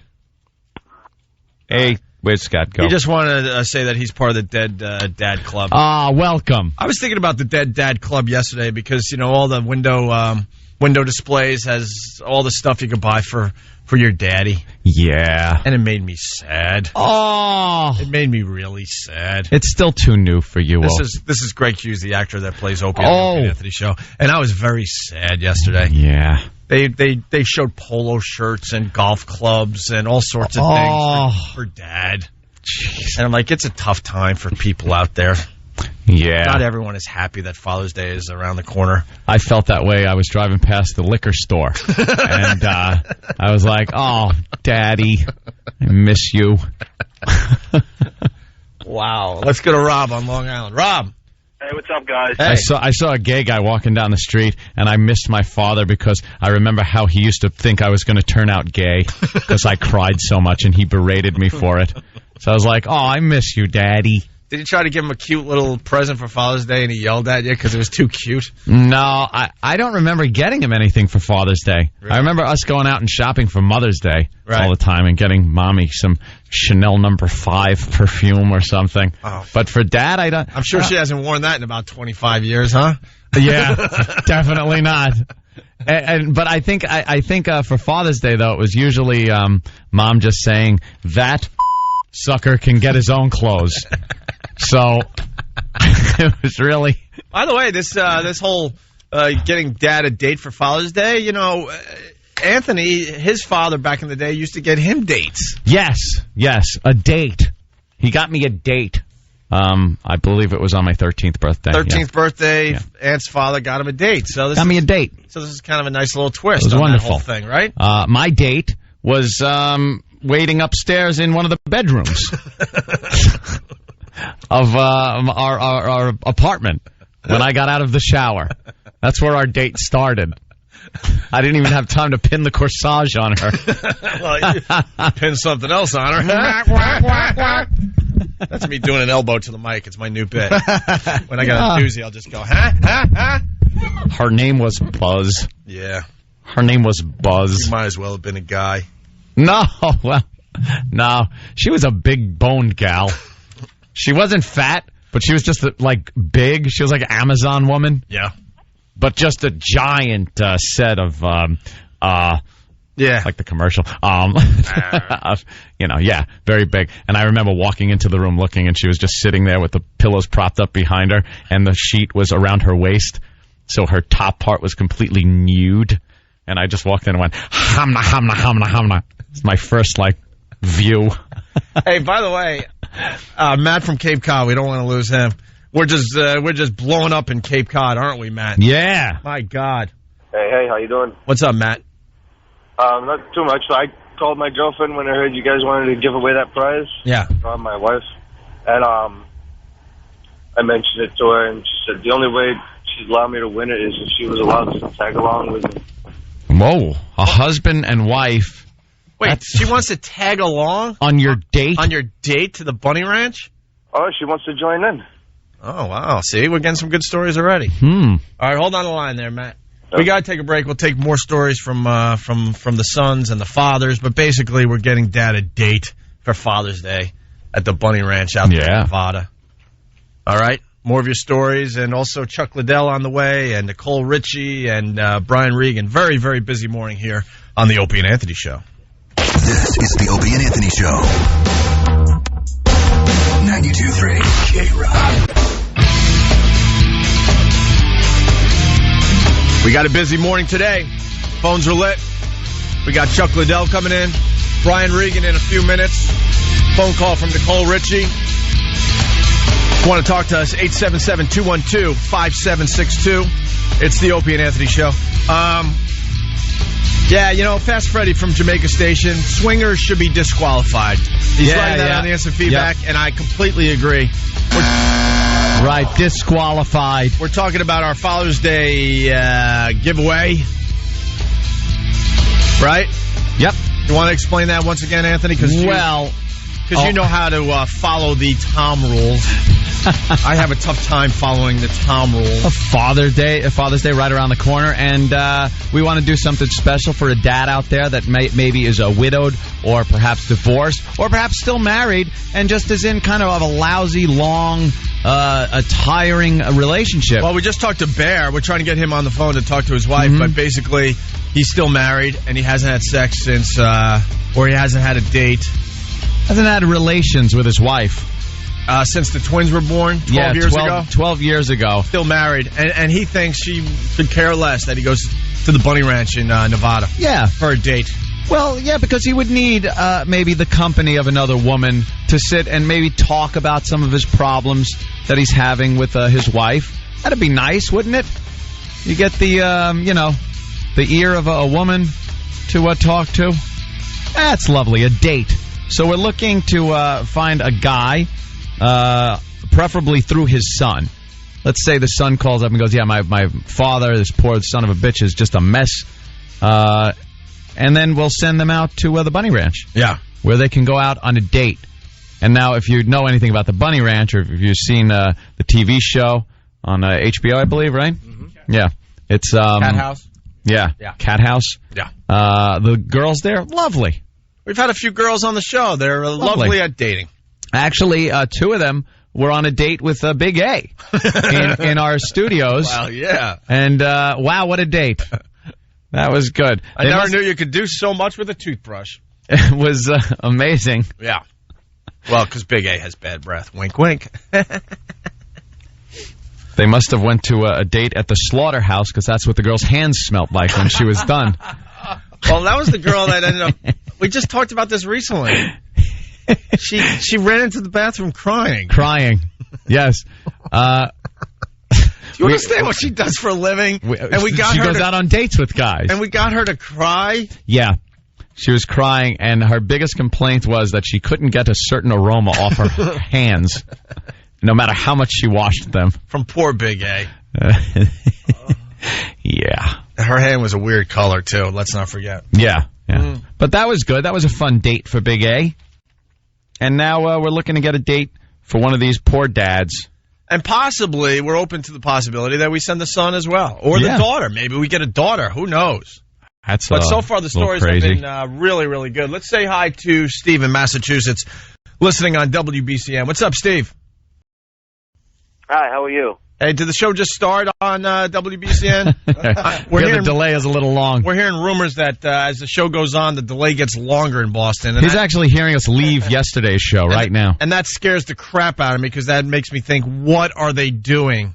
What are they throwing in the middle of the show where the delay has to get longer? Because we already, whatever. We have too much clutter as it is with this radio show. We don't need longer delays. That scares me. But anyway, we call it material, Opie, not clutter. No. See, that was self-deprecating. Excuse me. All right. Go ahead, Steve. Hey, I want to get my dad into this contest you guys are having. Yeah, what's his story? He, my mother left him when I was like 12 years old, you know? And he ended up having to move back in with his mother. Ooh. And he's been there ever since. He still lives with his... Been there ever since, and he hasn't been with a woman since my mother left him. And how long ago was that? My father hasn't had sex in over 20 years. 20 years? No lie. Well, he's doing something. I mean, and how do you know? Yeah. How do I know? Believe me, I know my dad. Yeah, He's been living with his mom since. He takes care of his mother every day. Yeah, maybe. He's got me and my brother and my sister. He spent all his time with us. Never ever got involved with another woman. And what does he do for a living? He's a mechanic. Would he be up for a date in Nevada? I'm sure he'd be up for a date in Nevada. At the Bunny Ranch. Dude, what's like wrong with him that he's still with his mom and isn't out there on the scene trying to get dates? Oh, well, he spent all his time with his kids, you know, and had to pay so much child support, had to move back in with mom, and now she's so old he can't leave her alone. Is she infirmed? I'm infirmed. He's stuck there taking care of dear old mom. Yep. And he doesn't have a life of his own. And God, he's wasting his life away. And he goes home and takes care of mom. Hey, by the way, Stephen S. from Bayshore. Hey, Ope, can you ask this guy what a contest is? Oh, my God! It's a contest for a date! A contest. Yeah. Well, all right, we're going to get your info, Steve. And he would go for this, you think, huh? See, we want to talk to a few fathers today. I mean, he really needs it. The stories are coming in. We want to get a few of the fathers on the phone. He sounds like a sad sack. Yeah, all right. Hold on the line. We got some great stories coming in already. Rob on Long Island, what's up? What's going on, guys? Hey. Hey, yeah, I'm 23. My father's 51 out here on Long Island, and he's a pizza delivery guy in Ronkonkoma, and all he does is tell me about, like, any girl that he can get is online, and they're obese. They're usually, like, 250 pounds or heavier. But yet he likes to brag and tell me these stories. Like, I want to hear, I want to hear the date he had the night before. I'm sure they all start with, so I'm delivering this pizza. You know what? This monster opens the door. Rob, I hate to tell you, but your dad's doing all right. Yeah, even if he's a chubby chaser, I mean, he's still dating. At least he's dating. We're talking about fathers that they're not doing anything. They're dreaming of getting a mess into their bed. Yeah. Or a mess on a date. What's that? What? No, I said I don't think he's got anything in about a year right now. But, yeah, I know. I hear you. Believe me, I knew as far as my story goes compared to these other ones, it wasn't going to really compare. Yeah, I'm sorry, The bro. pizza delivery thing's pretty sad, though. I'll give you that. Yeah, let's go to Philly. It's kind of hard to have a girl sleep with you when you show up handing her a box with a little chubby Italian on it, like with one foot raised and like tiptoeing with one. And he's doing that thing with his fingers on the box. Got his big chef hat on. Let's go to Philly. It's Bob listening on WYSP. What's up, Bob? How you doing, fellas? Hey. About my parents got divorced about 22 years ago. My mother cheated on my father, left him. He got depressed for about 2 years. Met a woman that was like his soulmate. She was a great person. Here he gets kicked in the balls. She winds up getting a brain tumor, dies of cancer.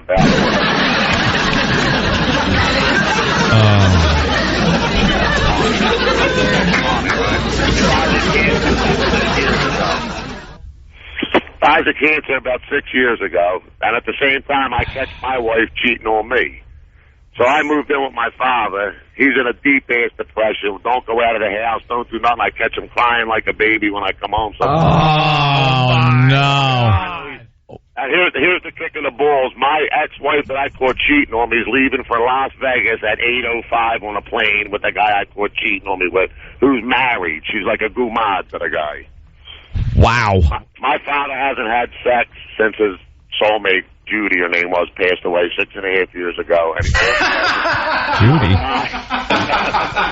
That's terrific. That's terrific. That's pretty bad.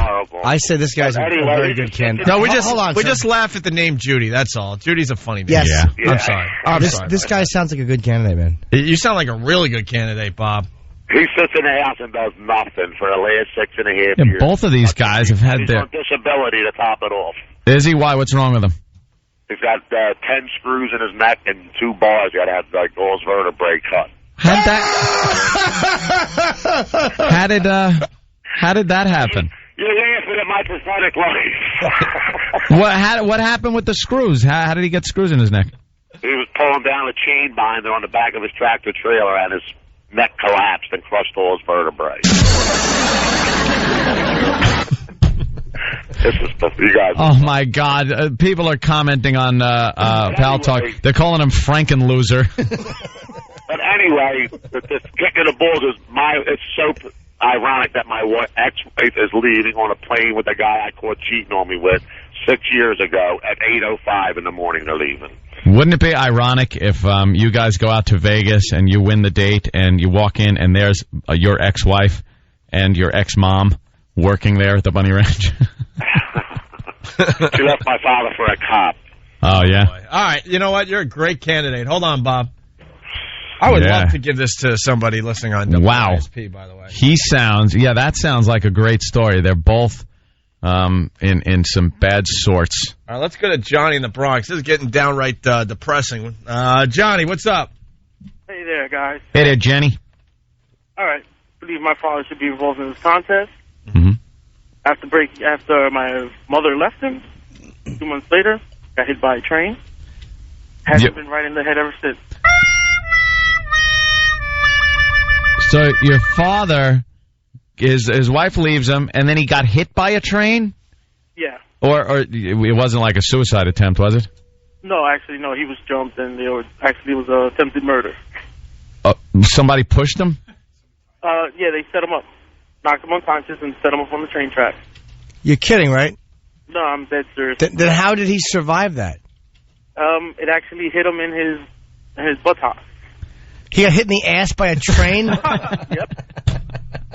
What was it, being pushed by someone? How was he alive? Really? Are you sure it just wasn't... Yeah, maybe that's what he told you. Yeah, it was just a guy it was just a guy named Lionel. All right. Too creepy, Johnny. I think we're going to have to pass on you. Hold on. I think we should... this guy's a candidate. Yeah, he might be... All right, hold on. Yeah. We'll take your story to the lab and see how it computes. Might be fun to talk to. Yeah. All right, hold on. We'll all right, let's go to Paul in PA. Paul, what's up? My dad got divorced from my mom 10 years ago. My mom is insane, completely insane, and she's in trouble now, and she wants to come crawling back to my dad, and I am so afraid my dad's going to take her back. Uh-huh. So you figure if he goes out on a date, that he won't think about her like that and kind of get over it? Yes. Mm-hmm. I mean, my mom is insane beyond imagining, and I just want my dad to get over her. Well, your mom sounds like a real treat. What do you think your dad would go through with it, mister? My dad would. I'd have to convince him. I mean, he doesn't want to do this. He wouldn't want to do this, but I have to convince him. But I'm very afraid my mom's gonna come back, and I hate this guy. First of all, he sounds like he's making it up. Yeah, I don't. A little. Yeah, I'm out. It sounds like he's acting. I just tapped out. I'm out on that. Yeah. One. Let's go to Mike in New Hampshire. Mike, what's up? Hey, how's it going, guys? Hey. I think I'm a pretty good candidate. I'm a Hurricane Katrina victim. Yeah. The damage to my house was assessed at $60,000. The insurance company cut me a check for $30,000. Oh, how nice! Right after I got most of it fixed, it caught on fire. Sorry. Jeez, man. Sorry, and I found out my wife had been cheating on me for 4 years. So she got the house and the cars, and I got the kids. I moved them up here to New Hampshire. I could use a friggin' break. So you want to go out on a date? Yeah, I do. To the Bunny Ranch in Nevada? Oh, yeah, I'll go wherever. I like this Mike guy. Are you still married to her? Yeah, I can't get divorced until I go back to New Orleans, and I'm really not looking forward to that trip. Oh, how old are your kids? 11, daughter, 7, daughter, and 4 sons. Wow. What a bitch. My God. All right, hold on the line. Guy's living his whole life like that. The kids. That would count as charity work, too, for us. Yeah, that is charity work. It's tax deductible. Yeah, we'll have a nice write-off. Katrina relief. Katrina relief. Get a guy to go to Nevada on a date. Takes care of a lot of things. That's it. He's building up those levees. You want a sad one or a funny one? Nothing. Sad. That's very funny. I didn't hear you. I'm sorry. That's all right. Listen to it on the Oh, yeah. Let's say hi to Mike in Queens. Mike. Hey, what's going on, man? Big time listener. I'm 40 years old. My wife died about a year and a half ago. I was married for 18 years. I got married really young. Ooh. We had a son. That's basically it, man. I'm trying to get back in the game now. It's been about a year and a half, but I really don't have much game going. You know what I mean? I was out of the game for 18 years. I was married. Yeah, you don't know what to say anymore. Son, how old are you? I'm 40. Oh, man, you're 40. He's been out of the game, though. He's like, hey, baby, you want to shake a leg? He's 40, not 109. 40's nothing. All right, so he's driving around in a 40 Econoline van, blaring out Leonard Skinner, driving past his old high school looking for girls. He's playing Skid Row songs saying, listen to the words. Listen to the words, man. He does drive a van. I drive around in my van all day in Manhattan. Do you? I'm an operating engineer. I drive around. Do you have an airbrushed picture of a big guy holding a sword? Like the Molly Hatchet album cover? Nah, man. Do you have bubble windows and Kragers on it? Nah. I'm from Queens, man. That's Long Island stuff, that corny van crap. Oh, yeah. Once you pass that Queens line, it got all classy. That's it. It's hardcore here. You know the deal. All right, Mike, hold on the line. All right, man. We got some great stories coming in. So basically, we're going to get a date for Dad in Nevada at the Bunny Ranch for Father's Day, and possibly a date for the son or the daughter. Yeah, that introduces us to their dad. Mm-hmm. So far, we got some great stories. Which one do you like the most so far? Oh God, that one before the train guy. You like Train Guy? No, the one before Train Guy. The brain tumor guy? Guy with the screws in his neck, and the wife died of the brain tumor. The soulmate? The first wife left, and then the son's wife left him. Yeah. For a cop. Yeah. I don't know. That's a good one. Yeah, that's pretty good. They're both pretty pathetic. What about the father living with mom for 20 years? Father living with mom is wasting his life away. What about the father that hasn't had sex in 12 years and he's still married and thinks the wife won't care? The wife won't even care. That's a great relationship to be in. Wife just doesn't even care about you anymore. Oof. When is the Father's Day? Week from Sunday? We don't care. It's not even on the calendar. Why bother? It's just a day for us, Jimmy. You know what it's called? Sunday. I call it Sunday. S-O-N. S-U-N-D-A-Y, because it doesn't. It's called Distraction Day. You just try to distract yourself all day, and that's good. And you can't wait till Monday. Just drive down those thin, curvy roads of the cemetery. Why not? What a pleasant day. Trying to figure out which one. Yep. That's right. Fun every year. Oh boy, a lot has changed in a year. Look at the little map. Which one? Where? I think it's over here. Oh, let me pick the weeds off. Yeah, it's great. So you should never go on Father's or Mother's Day. You should just go on a weird off day, like the Tuesday before. Go on an off day. They know. They're looking down and going, what the hell, you picked an easy day, didn't you? I wasn't worth the traffic jam. You say, look. That's what dear old Dad's thinking. Do you want me to talk to you with all these cars driving by, or do you want to just do this quiet? Trust me, Dad will understand. Will he? Yes. All right. We got some great stories coming in, though. This is going to be a huge hit for us. We're going to get Dad a date for Father's Day at the Bunny Ranch in Nevada. A date. We'll talk to Dennis Hoff on Monday with more of the details. And we'll give the trip away by next Friday, okay? Right. I think Brian Regan's here. We'll talk to him next. It's Opie and Anthony. WXRK FM, New York, 92.3 K-Rock. 92.3 K-Rock. It's the Opie and Anthony Show.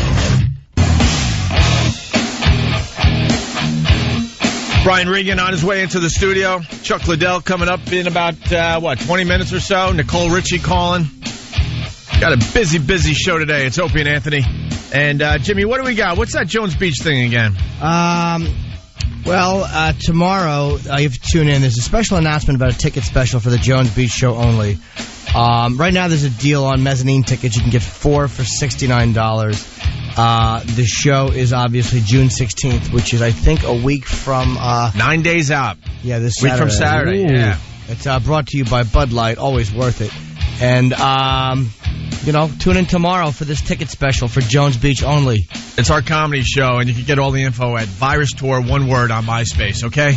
But tickets are available through Ticketmaster, Ticketmaster.com. Yes. The mezzanine deal is really, really good, by the way. 4 tickets for how much? 4 tickets for $69. 8 or 9 comedians from the show, the O&A Village, the tailgating. It's going to be an all-day thing.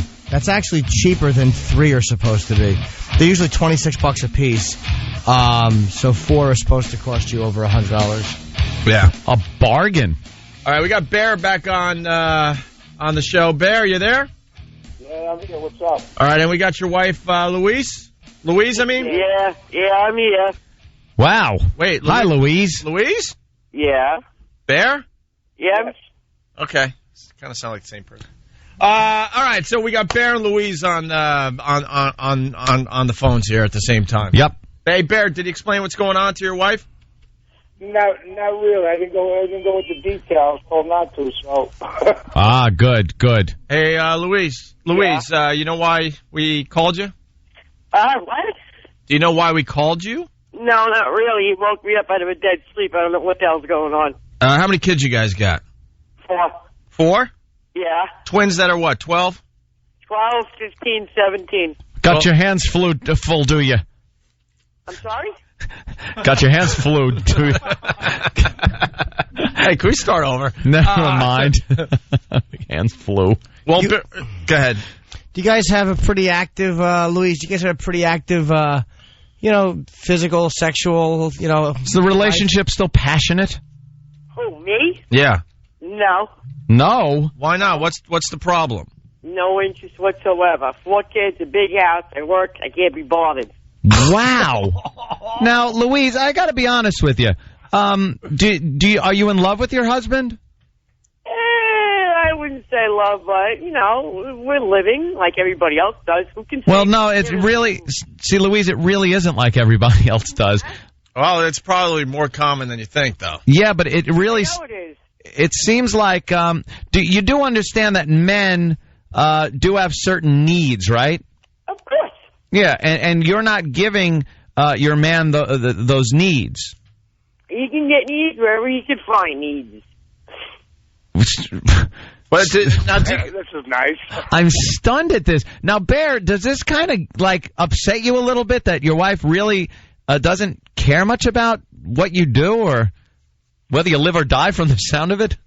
I didn't say that. I think that's pushing it. Oh, okay. It's whether I live or die, but I think it seems. I'll be honest with you. It seems like I'm just like a paycheck. Ah, okay. So you go to work, and she uses the money to take care of the kids and run the house, I guess. Was there a time when you guys? Exactly. Was there a time when you were in love? Of course. What was your wedding song? Oh, jeez, I don't know. You asking me? This is I don't know. You light up my life, I think. I don't remember. Go ahead. She wants to talk. I don't get to talk. Well, oh, Jesus Christ. So it might have been You Light Up My Life? Yeah, something like that. And did you have a traditional wedding, or was it a Justice of the Peace or something? Was it a big thing? Yeah, it was a little shindig. Nothing major. Nothing major, but did you have people over, and did you get to dance and look into each other's eyes and wonder what... Get that at least once in their life. And wonder what the future was going to bring as you gazed in each other's eyes with You Light Up My Life playing in the background. Did you think you'd end up here? No. Nobody thinks where they're going to end up. They always think that life's going to be bold cherries. Yeah. Yeah, but were you guys... Did you guys have... 4 kids? House? Well, I get the 4 kids in the big house. I mean, was there a time you guys were just effing all the time? Yeah. Huh? Of course. And then what happened? I got too busy, too tired. Too tired, too busy. And it was because of the kids. When you were pregnant with your first child, was it a wonderful thing? Were you still in love, thinking, wow, this is going to be great, we're going to be parents? Yeah. Good. It's a whole new world. It's like Star Trek, a new adventure. Star Trek. A new adventure? Oh, my God. Well, we got our sex expert in studio, Brian Regan. Well, there is an area on her body where no man has gone in years. In 12 years. Brian Regan, everybody. We're talking to Bear and Louise. Yeah. Louise. You keep talking about her like she's going to be at the Puerto Rican Day I don't Parade. know why. I can't. Her name is Louise. Bear and Louise. Bear and Louise. And they haven't had relations in 12 years because of the kids. Yeah. The kids, and for some reason, the big house. They can't find each other. She's like, she keeps saying this big house. She's like, they're 4 going, kids, they're busy, nude big from house. door to door. Hello, where are you? I can't find you. There's a rule in this house. No person or animal is allowed to be sexual in my house. That's it, huh? Let me tell you, we have like 10 or 12 cats, 15 cats. Oh, my God. You got all that running around, and I'm not getting any. You know what I'm saying? Oh, we understand that analogy, yes. Yeah. You got all those pussies around, and make your own joke at home. There you go. All right. Well, yeah. You're not even allowed to have it. Now, Bear, be honest with me. Is it too many cats? Yeah. How did you let her talk you into that many cats? Yeah, how do you let your wife turn into crazy cat woman? In all honesty, what happened was I'm sent. I brought a lot of them home. I find little kittens and I bring them home, and then hopefully we'll find homes, but then we end up keeping them. Hoping that we find them homes. We have a little sign on a tree out front. What's wrong with you? Free kittens with the K backwards. Yeah, that gag never works, man. If you bring a cat home, it's yours for good. You're not going to find a home after you bring it into your own house. Then everyone's attached to it and everything. Yeah, somebody gets attached. Louise, have you or Bear let yourselves go? Not stupid, man. I still get looked at occasionally. Looked at occasionally. Yeah, I get still the beeps and everything. I still look good in a nice tight shirt. All right, that means you got she still looks good. All right. Yeah. How old a gal are you, if I may ask? I'm 44. 44. How much have you gained since your wedding night? Oh, nothing. I'm still the same size. I'm 125 pounds. Wow. With big boobies, obviously, if you look good in a T-shirt. 20 pounds of boobies. How big are the boobs? Boobies. 36C. 36Cs. Wow. All right, and how much has your husband gained since the wedding? I know, he's a little floppy, but nothing disgusting. A little slobby. Wow. Does he take romantic? In that middle area between slobby and disgusting. Does he take care of himself, or does he have like toenails like corn chips? Fit it in for the day. Very That's good, it. Anthony. I'll explain later, Brian. Yeah. We do stuff to keep ourselves from it's a getting mandatory bored. bit. Unless they actually, you hit the salon and get their pedicures and stuff. But any working man that I know has corn chips for toenails. All right, listen there. When someone else says it, it really sounds disgusting. I'm trying to be funny. It's a sign of virility. Yeah. You grind those up and put them in your soup. Corn chips. Wow, these two are classic. All right, so listen. So, do you have a desire to get some action there? Who, me? Yeah, Louise, you just have no desire for any type of... I have dreams occasionally. I say, I should, but then I get out and reality smacks me in the face, and I ain't got time to... tell you, your husband Bear should smack you in the face with something else. Yeah. You're not attracted to him anymore? You just don't want it?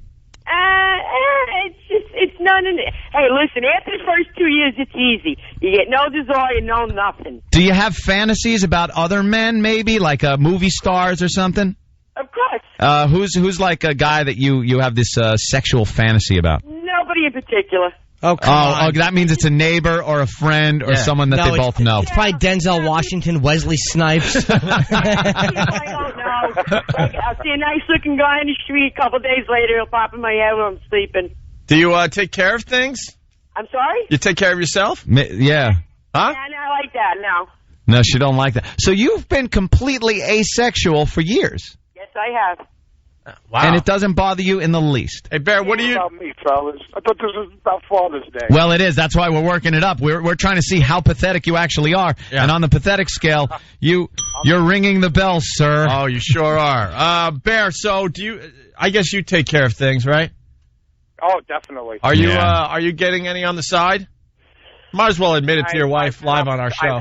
I've had opportunities, to be honest, but it's... I would feel, I don't know. You can't feel guilty. Sir, if you have to go into court at any time for a divorce or anything, these tapes from this program will exonerate you. Yeah, they'll understand. They will understand. They will listen to Louise's testimony that she has had here on this show and just give you everything. These two I love these two. All right, Brian Regan, you got a question for the lovely couple? They sound lovey-dovey. Yeah. They sound like they should be attracted to each other. I don't see what the issue is. Yeah, they sound like the perfect couple. Just put the cats in one room, you guys go in another room, and problem solved, right? We don't sleep in the same room anymore. Wait. All right. Okay. Here's another new one. What? All right, you don't... I got 4 girls, and I'm trying to teach them abstinence, okay? Oh, my God. She's going to ruin 4 girls. What is Oh, my 4? God. You're ruining 4 girls for us guys out there. No, I'm not. Now, look, you sleep... Waiting for the right guy at the right time. So you didn't pick the right guy is what you're saying? No. I was older. I was much older. My kids are just teenagers. I don't want them to think having sex with anybody is okay. But it's not anybody. It's their father. Like, you guys don't even sleep in the same room anymore. That sounded odd, Opie. I don't set the example who they learn from. No, but what I was saying, Ed, because she basically said they sleep in separate rooms because they don't want a bad example for the daughters. Right. And I'm saying, well, it's their father you're having sex with. And you're married. And you're married. And the thing is, think back, Louise, when you were a teen girl, you were probably a goer, right? A what? A goer?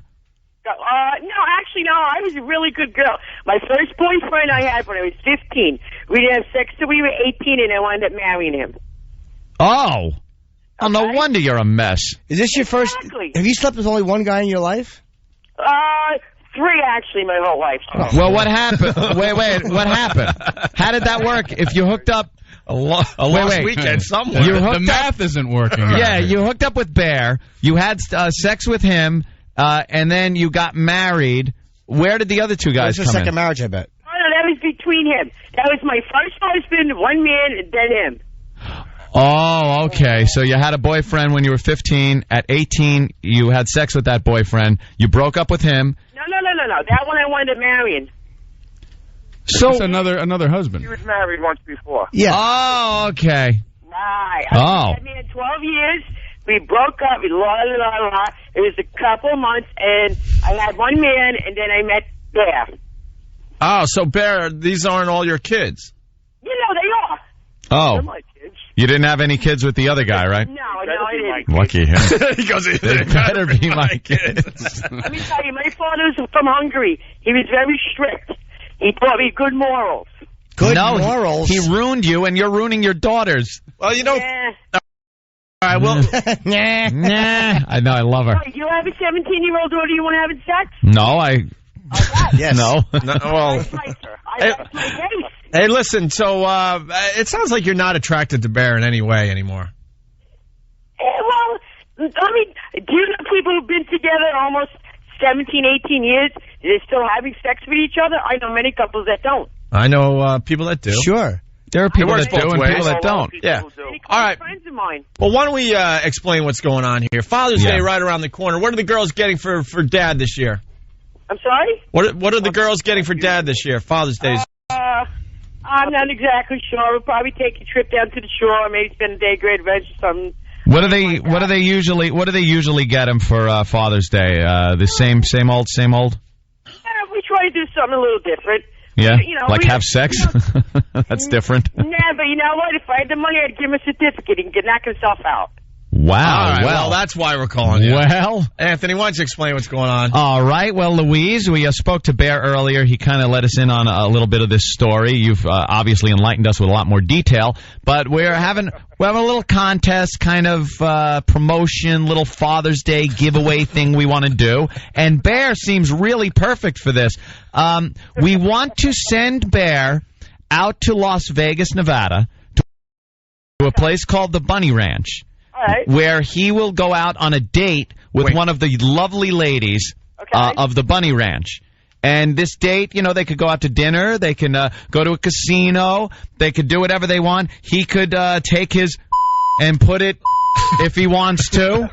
I ain't using it no more. Whatever they want to do, they can do. It's a date. So, how do you feel about that, Louise? And you know, not just some light conversation here. We're talking seriously. Sending him out, doing this. He might, you know, get some. He might put it, you know, which, you know, I'm sure you, even when you were doing it, you never got it right. Something tells me you had a constant view of the ceiling. Yeah. Well, listen. You guys are pisses. So that's what we want to do for Bear, possibly. We're taking more stories, but he's got a great story. And when he comes back from Vegas, what's going to happen? Or Nevada, actually. What's going to happen? What's going to happen? Are you going to be cool with him, or is that going to be the? Yes. You're not going to care? No. Oh, Bear, she might be blowing your chances. I got to be honest. Yeah, we kind of want a wife that's going to be a little, you know, pissed off. Yeah. Nah, but it's also about, I got to say, for but Bear. you know Hold what? on, madam. Madam, please, madam. Man talking. She's got 4 kids in a big house, Jimmy. It's also about Bear is a guy who is a great candidate because he's real. This is what guys go through. That's true. No guy is going to do it and risk his marriage. That's true. His wife says no guy can go. How about you guys just have relations today? Nah, I don't think so. Oh, my Wow. God. Have you ever heard a more real no than that for anything? Nah, I don't think so. I know. We've been doing this long enough to know that we can't even talk them into it. No, Louise, what would it take for you to actually have the relations that you're supposed to have in a marriage with your husband? I don't know. I really couldn't answer that question. You don't know what it would take. Do you drink? So long. It's unnecessary for me. You know what I'm saying? Yeah, but can't you just do a wifely duty? You know what I'm saying? Maybe you come back a happier person. Maybe he'll come back a happier person. No, he's going to come back a person that goes, wow, that's what it feels like. That's I what almost I'm missing? forgot. And his bags are going to be packed. You know when he's going to be a happier person? When the police show up and go, Bear, we have news. Hey, I don't care. As long as he supports mine, and he can support us. I think the second one bag is emptied, the other one's going to be packed, and he's leaving. Yo, can I say something here? Yeah, go ahead, Bear. Not for nothing. If I do win this trip, yeah, it's going to turn out to be like a 45-second trip. It's going to be back on the plane coming home. Do it at the gate. Won't even get off the plane. Oh, she's yelling something like he'll be lucky to get 30 seconds. Is that what you just said? Oh. Pretty much. He's looking 45 seconds? 45 seconds is long for him, she's saying. That's the inside of that room is going to look like if two firemen just put out a fire. I don't know why I had to say two firemen. It just sounded funnier. Just squirting each other. I was getting 30 seconds. What? Yeah, we heard. Yeah, we heard you. 30 seconds. Shit. Jesus. She's trying to get that joke out. Yeah. I love her. We get it. Yeah, we love her. Louise with the 4 kids in the big house. Hey, did Bear ever give you, the big O there or what? Yeah.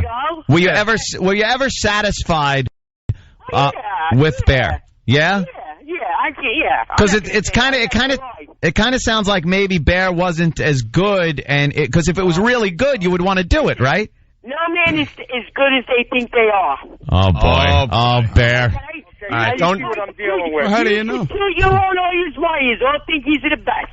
Well, Miss, who would you say was the best you've had? Yeah. Actually, it was my first. Your first was the best.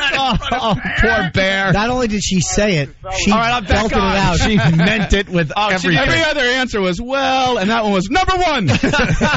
Wow, It was like she.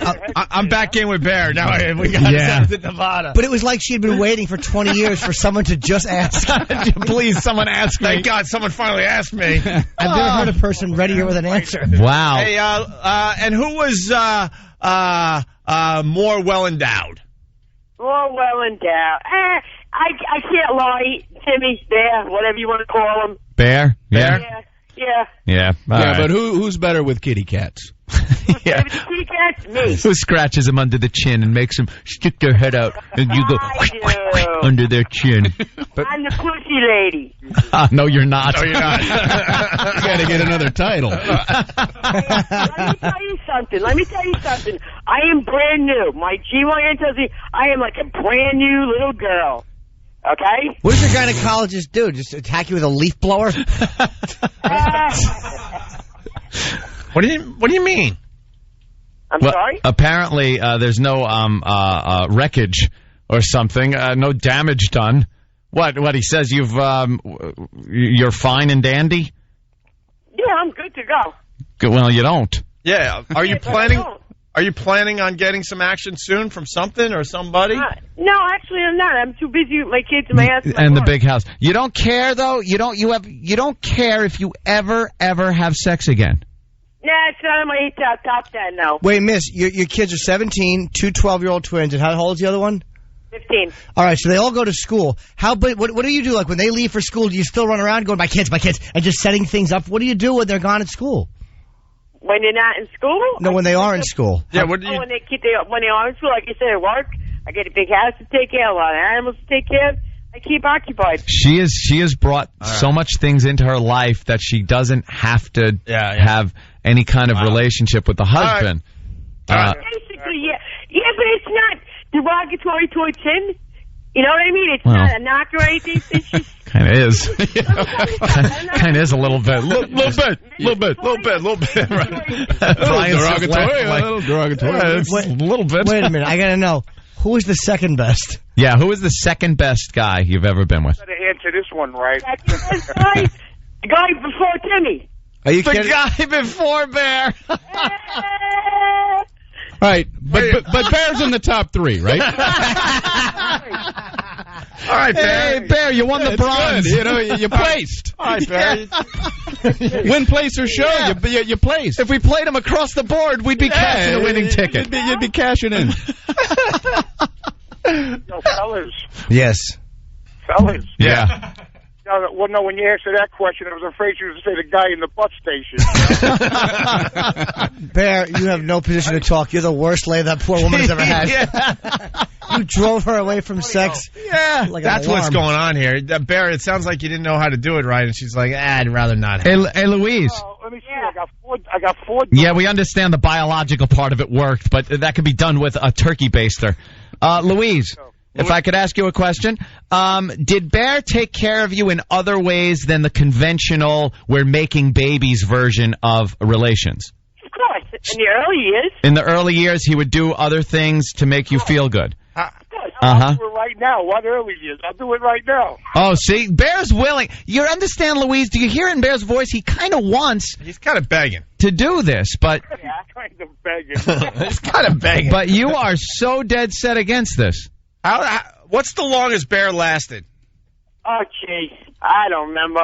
About? Like the best day I can remember? Yeah. Best 10 minutes. Wait, yeah. When's the last time he really tried, like, to hit on you and have you, and where you said no? What? When's the last time he tried to sleep with you and you said no?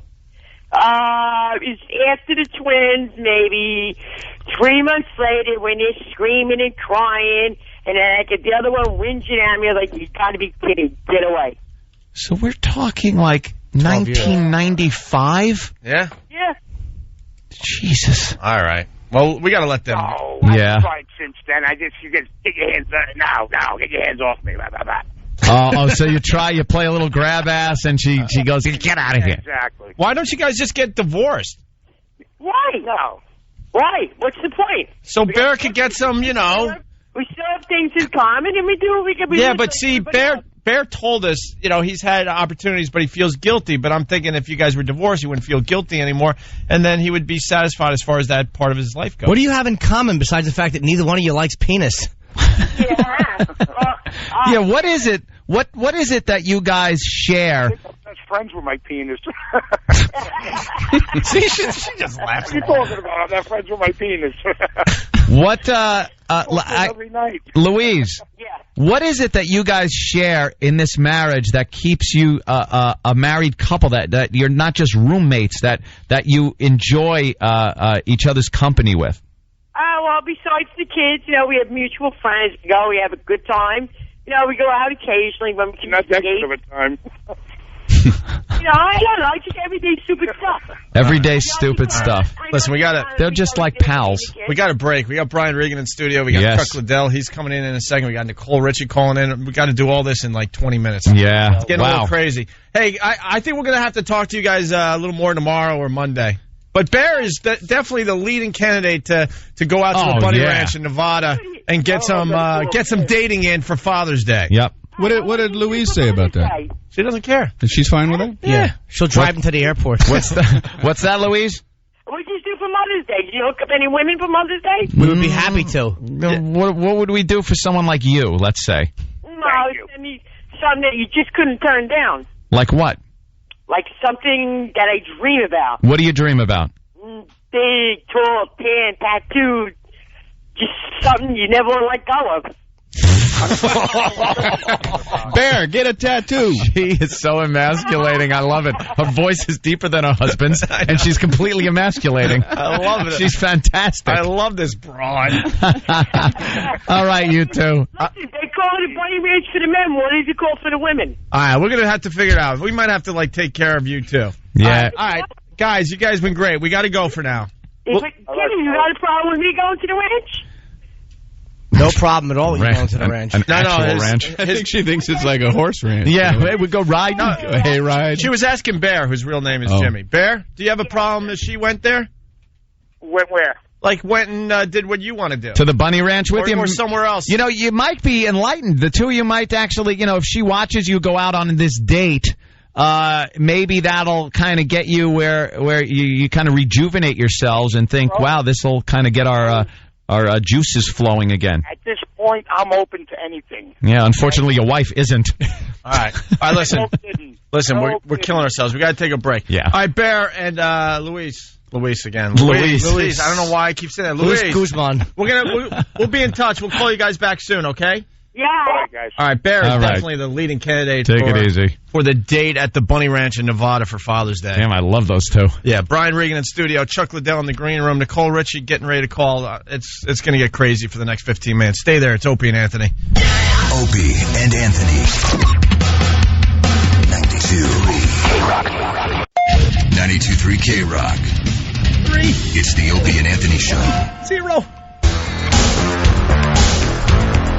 Hi, welcome back to the Opie and Anthony program. I'm Anthony. Opie's the one with his mouth full. Have to, gorge yourself during these breaks. Gotta eat. Opie's a grazer. I have to eat all day. He has to eat all day. All day long. I have one thing in the morning. Brian Regan in studio. We got to him late because of that crazy couple we just had on the air, Brian. They were a nice couple. Weren't they? Yeah. Jeez, that's a disaster. And you're playing in the round tomorrow night? Yes. In Westbury? They changed the name of the theater, but it's the Westbury. North Fork. North Fork. Yeah. I saw Bob Saget there in the round. I was just telling Brian off mic. It's hilarious because he was trying to refer back to an old lady that he was talking to throughout the whole show, but the stage is moving and he got all confused, didn't know where she was anymore. And then you said that you had a heckler behind you or something? I had a guy, well, the first time I did one of those round ones, there was somebody shouting stuff out behind me, and I wasn't wise enough to realize I could just turn around and face him. I was doing comebacks over my shoulder. Why? Oh yeah, listen, you wait till I spin around your way, buddy. I got a thing or two to say about what you just shouted out. You just wait. Hey, can we speed up the turntable? I gotta yell at this guy. Yeah, who's in charge of the spinning wheel? Put me on 78 RPM. Please. And then Brian pointed out that he thought it was funny that a helicopter company is a sponsor on our show. Why was that funny? No, it's nice. I want to put you on the spot. I can see. Not you guys. Any radio show, they have beer sponsors and stuff. This is the first time I've heard a helicopter pilot training school. Yeah. I think you're laughing because you've performed in front of a bunch of our listeners over the years, and you don't think they can handle a helicopter. No, is that what you're saying? When I see your listeners, I think chopper pilots. Yeah. I think these guys should be up in the air, flying around, patrolling the city. When I read the message boards, those are the people I want to fly with. I want to go to Atlantic City. Can you please chopper me over there? I'd rather fly out of a schoolyard than Apocalypse Now. I see a bunch of helicopters with WOW bumper stickers on the back of them. Yeah, right? Yeah. But that's cool, man. I'm sure they get some good pilots out of this whole program. Exactly. That's what it's all about. A majority of the listeners never call in or never go to appearances. So it's not the people you usually see at our shows. You wouldn't have somebody with a wacky hey, what's your pilot's name? Well, on the message board, he's Old Gravy Leg and a hell of a pilot. And Brian, you got a Comedy Central special? Is that this weekend? It's Sunday night. 1 hour, right? 1 hour. Nice. On, Comedy Central. 1 hour of stand-up and 3 minutes of laughter. No. Yeah. Are you you. doing it live or you already shot it? Already shot it. That's great, dude. And you got a DVD out, and he's playing North Fork on Long Island. Busy. He's doing the big places these days. I was reading an article because I think you just played Philly. Coming up, I'm doing Upper Darby Saturday night. Okay, I was reading the Philadelphia papers today, and you were being interviewed, and they were talking about how nice of a comedian you are and stuff, and you decided a long time ago to just be nice, but you got evil thoughts in you. And one of these days, boy, I'll tell you, I'm gonna get some of these evil thoughts out. I think the closest we ever got was Ron and Fez. On Ron and Fez's show when we were all drinking. Well, that was after many Bud Lights. Yeah. We almost got Brian to really speak his mind. Oh, was that a good one? I was close to saying dang that night. Yeah. That's what we were trying to get out of you. Close, man. Dang. To say, gosh darn it, I thought he was going to say it, but then he went into a dag nabbit. Dag nabbit? Dag nabbit. Or dad burn it. That's another one. Dad burn it. How, would that ever come out of somebody? You know what I mean? You stub your toe on a coffee table. I can't see anybody saying, Dad, burn it! What? I just stubbed big toe, Dad Burnett. Gosh dang it all. It's the bad words have to come out. Yeah, that's when they fly. Oof. Hey, are you a fan of UFC? We set up a little UFC match with you today. Ultimate Fighting Champion. Oh, okay. Yeah. I'm thinking. Yeah, we decided to surprise you. We're going to have like a Kentucky Fried Chicken competitor. I like KFC. UFC, not so much. Ultimate Fried Chicken. Yeah, now that's Ultimate Fried Chicken I do like. Ukrainian Fried Chicken. Ukrainian Fried Chicken is okay. I prefer the Kentucky Fried. But they're both good. They really are. Have you ever had to fight anyone in your life there, Brian? Ever get in a little confrontation? You had to take care of business? Like, how do you get out of it? You got to move or something? You ever put up your dukes? You ever like, oh, let's go? Last night, the red eye, I didn't think we were going fast enough. So I worked my way up into the cockpit and took care of business. Sometimes you have to. You know what I mean? I'm like, how come we're not going full throttle? Yeah. And the guy looked at me and I just started wailing on him. And this is why Regan is so successful and I am languishing, because UFC, he goes on this great tear about all these funny abbreviations, and all I can think of is that kind of sounds like how I talk to my girlfriend. Oh, you say UFC? That's good. Always. Brian Regan. Oh, man. Yeah, no kidding. Yeah, how are you? That's my pilot. There's last night. Hey, he's a chopper pilot now. Chuck Liddell, everyone. Brian, do you know Brian Regan? How are you, One man? of the funnious guys in America, if not the funniest guy in America. Very kind. I go with Jim one Norton. of Jim Norton and I. Well, I'm sorry. That's always awkward. The top 400. I'll go with it. How's top 3? And Chuck Liddell does UFC. You know Chuck, right? Yeah, man. Yeah. How are you, man?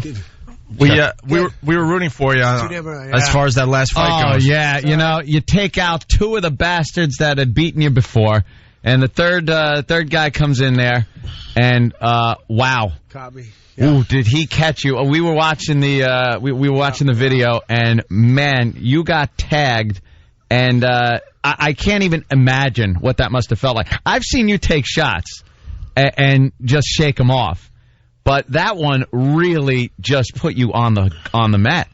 Yeah, it caught me right on the tip of the chin. I mean, I was back a couple of seconds after it was over, but yeah, I saw that. But it didn't cause any problem. So it was just that quick flash knockdown that. And he was able to follow up real quick. I think the fact that he followed up so quickly and got over you got the ref to jump in like that. It was a good stop. I mean, it was. Do you think it was a good stop? Do you think honestly you would have been able to fight out of that if you would have been given a little more time? Or if he'd give me a couple seconds if Rampage give me a couple seconds on the mat, I would have been ready to go again. They had to pull him off though, because there was 1 second where it just seemed like you stopped moving. Definitely the right thing. No, I'm saying if he hadn't jumped on so quick, good strategy, I guess. Well, I'm not disagreeing with if you. he had backed off. Jimmy just called you a pussy. What Jimmy said, Chuck? Jimmy just called you a pussy. Were you Look at the look he's giving. No.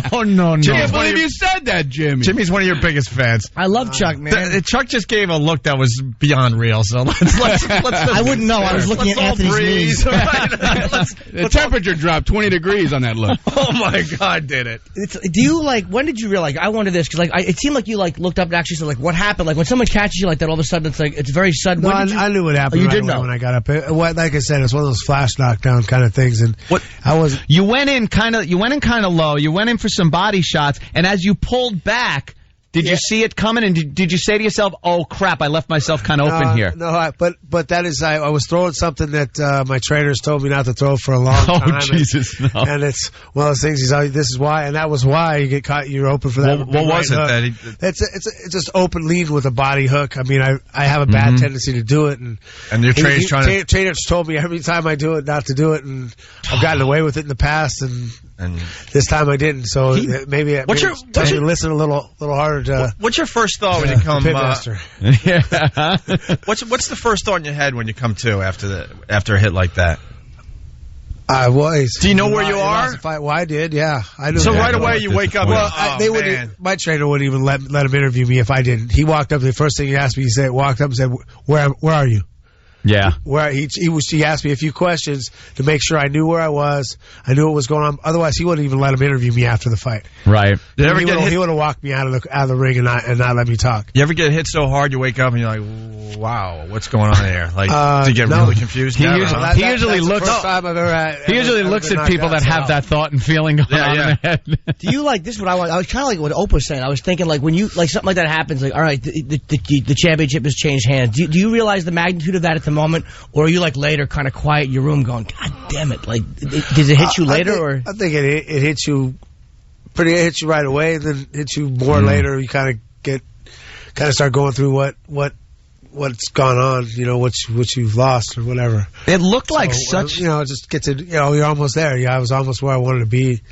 I was, one fight away from having done what I want to do and retribution, having everything done, and now I've got a few more. I got a few more left, so I'll be around for a while. Well, he had 9 years younger, right? I mean, that's a big difference, man. When two guys are fighting, that's a hard thing to overcome. It's all right. We'll see. Yeah, he's ready to get back in there. That did look like it tagged you. It looked like it tagged you just on the tip of your chin. And that's probably why I think that's that catching it right there is why it rocked me for a second. You think if you would have just got in the side of the face more? I don't think it would have. What does that do? It just rocks your jawbone around? It turns your head. More leverage, I guess. Yeah. What prevents you guys from not having shattered jaws? Like if any of us got hit like that in this studio, we'd still be in the hospital. Because he's a real man and we're built like glass, little glass unicorns on a shelf. I know. Yeah, we're 3 swooning fairies asking a man questions.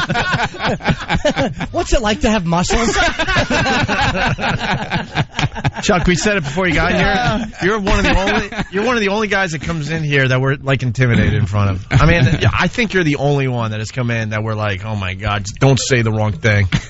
I'm thinking of every word in my head before it comes out. Chuck said why, and I'll answer why. Because we all know that there's a whole professional fighter, not professional fighters thing. Like, so we understand that there's that barrier. We don't know if you do. So that would be the scary thing. Let's say like Liddell realized I shouldn't have hit them. Well, that's a little too late. Yeah. I just like the idea. Jimmy brought up something earlier, that the fact that you can go anywhere with a girl or whoever you're with and know that you're not going to have these problems. That you could take care of business. You ever have a girl maybe open her mouth and you go, honey, could you shut the hell up? You're going to get me killed. South Street, Philly, driving behind some Harley Davidson guys, and they were going a little slow, so my girlfriend decided to beat the horn. I'm like, are you crazy? I'm not Chuck Liddell here. I'm not Chuck Liddell, all right? I know I come across as a tough guy and I can handle some situations, but I can't take on 4 of these guys because they're going a little too slow. We have to knock our girlfriends out when that happens. Right. In order to save our own asses, I had to burn the village to save it.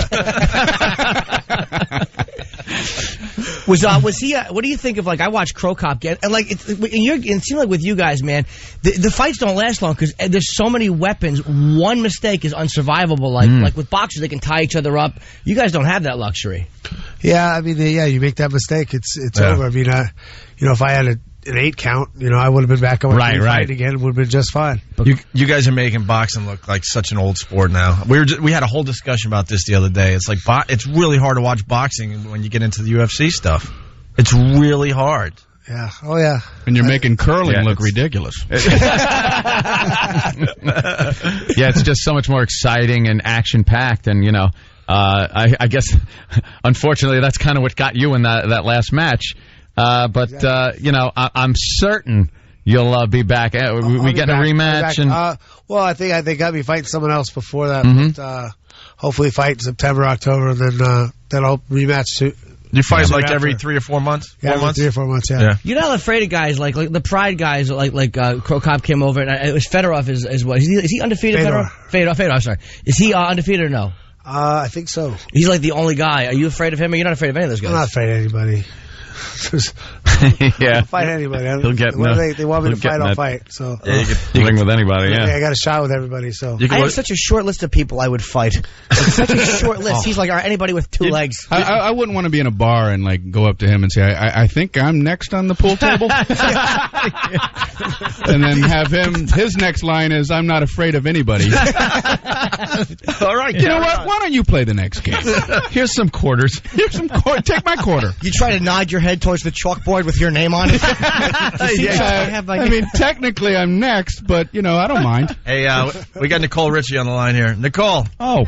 What's going on? How are you? It's Opie and Anthony. We got Chuck Liddell in studio from UFC and Brian Regan. What's up, guys? Hi, Nicole. Hi, Nicole. Hi. Wow, you've been in the news lately? Yeah. For a couple of reasons. One of which is this pregnancy rumor. Can we get that out of the way? You never believe anything you read. I don't really talk about all that stuff, but it's all silly. It's just, it's ridiculous. I gotta be honest. I was hoping it was true because I think you're so much hotter when you're like chubby.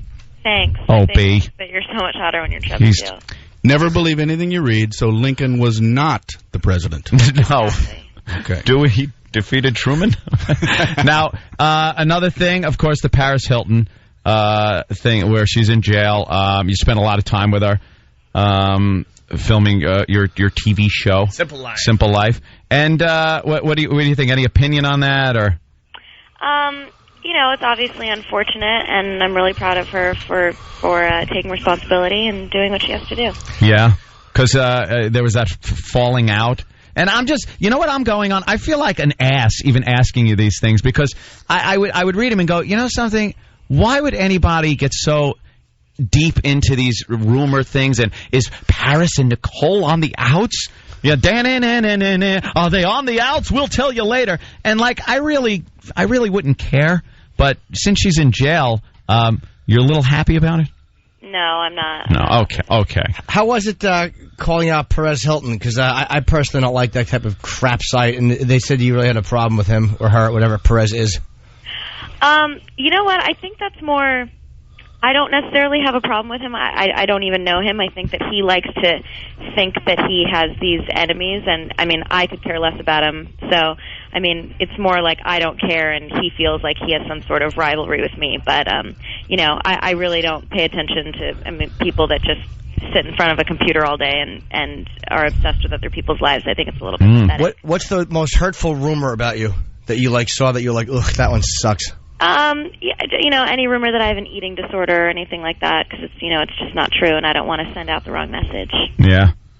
Well, why'd you lose all that weight? I'm just naturally thin. Just wanted to. Do you want to ask a question too? There was something. Yeah, I have something. I have to ask you. Of course, Lionel Richie's daughter. Love Lionel Richie. Where is the big clay head from the Hello video? We have it, actually. You have it? We have it, yeah. The big clay head. Clay head. Do you think it looks anything like your father? No, and I actually don't like looking at it.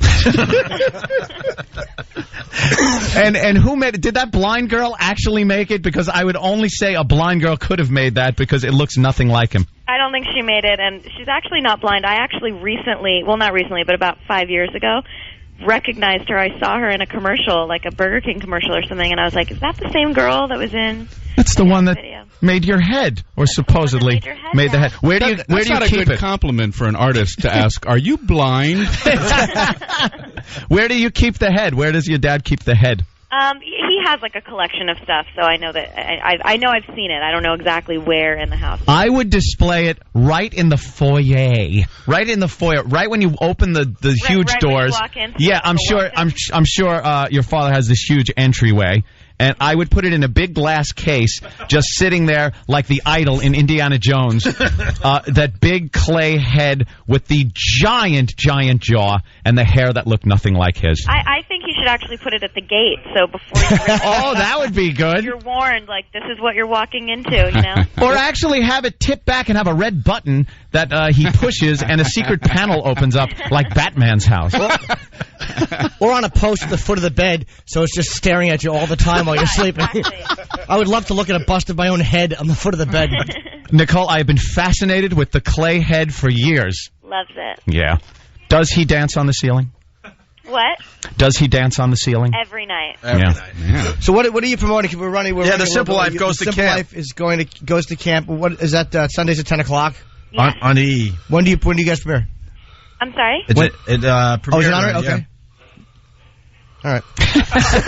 I didn't know. It's not. Wow, that was one of the worst plugs I've ever heard. Well, I want to plug what she's calling for. I mean, but it says here, she says Sundays at 10 o'clock on E, so I didn't know. And Nicole, you know you carry that show, right? Thank you. You know that, right? I hope you know that. Well, you know, we both... I mean, Paris gets all the attention. She comes up with cool stuff to keep her name in the press, but you actually got the real talent and carry The Simple Life. The Simple Life goes to camp Sundays at 10 on now, E. Nicole? Yes. Now, if indeed you're not pregnant, is that what we're hearing now from Nicole Richie? I don't talk about that stuff. You know, well, here's what you ought to do. If you're not, take the big clay head and put it under your dress and walk around with that and to screw with the press. All right, perfect. Love that clay head. We're just a bunch of asses. Yeah, I know. Figured it out yet. All right, Nick. Well, Nicole, the thing is, are you going to be watching the Ultimate Fighter season 5? I wasn't planning on it. Should I? Absolutely. It's better. on Thursdays at 10 o'clock on Spike. And, you know, it's people of the same ilk as like Chuck Liddell and myself. We have Chuck Liddell in studio right here. And Chuck, I might say, if you had a chin like that big clay head, I think you'd have stood up to in that last fight. He took one to the chin and went down, and it was very hard to watch. Yeah. We like Chuck. Nicole. Yeah, I know. These are all redundant questions and statements that are being made. I think she's done with it. You don't even have to chime in. All right. Not entertaining the whole pregnancy thing, though, huh? I'm sorry? Damn, I wanted a scoop. Yeah, we need a scoop. Do you think Page 6 is going to write about the clay head, Nicole, and the information? Clay head. That's really interesting. The big headline. Listen, I give you guys credit. You guys are finally talking about something that no one else talks about. I know. I personally get so sick of people asking me the same stupid questions over and over again. See, I knew it. That's why I wanted to talk about that. I could see. My favorite interview so far. It's gonna say it in Page 6. It's gonna say Nicole Richie confirms clay head at Dad's house.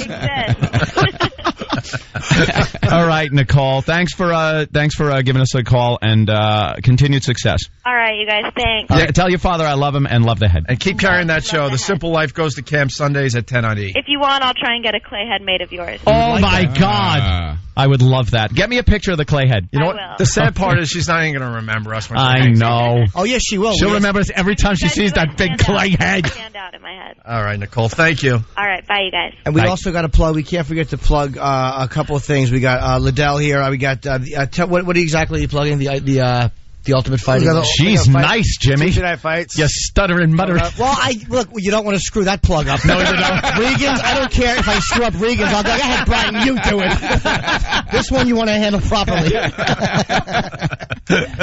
Rich Franklin's fighting on the 16th out there, and then the 23rd. I mean, BJ Penn, a good friend of mine, is fighting. Jez Pulver. So.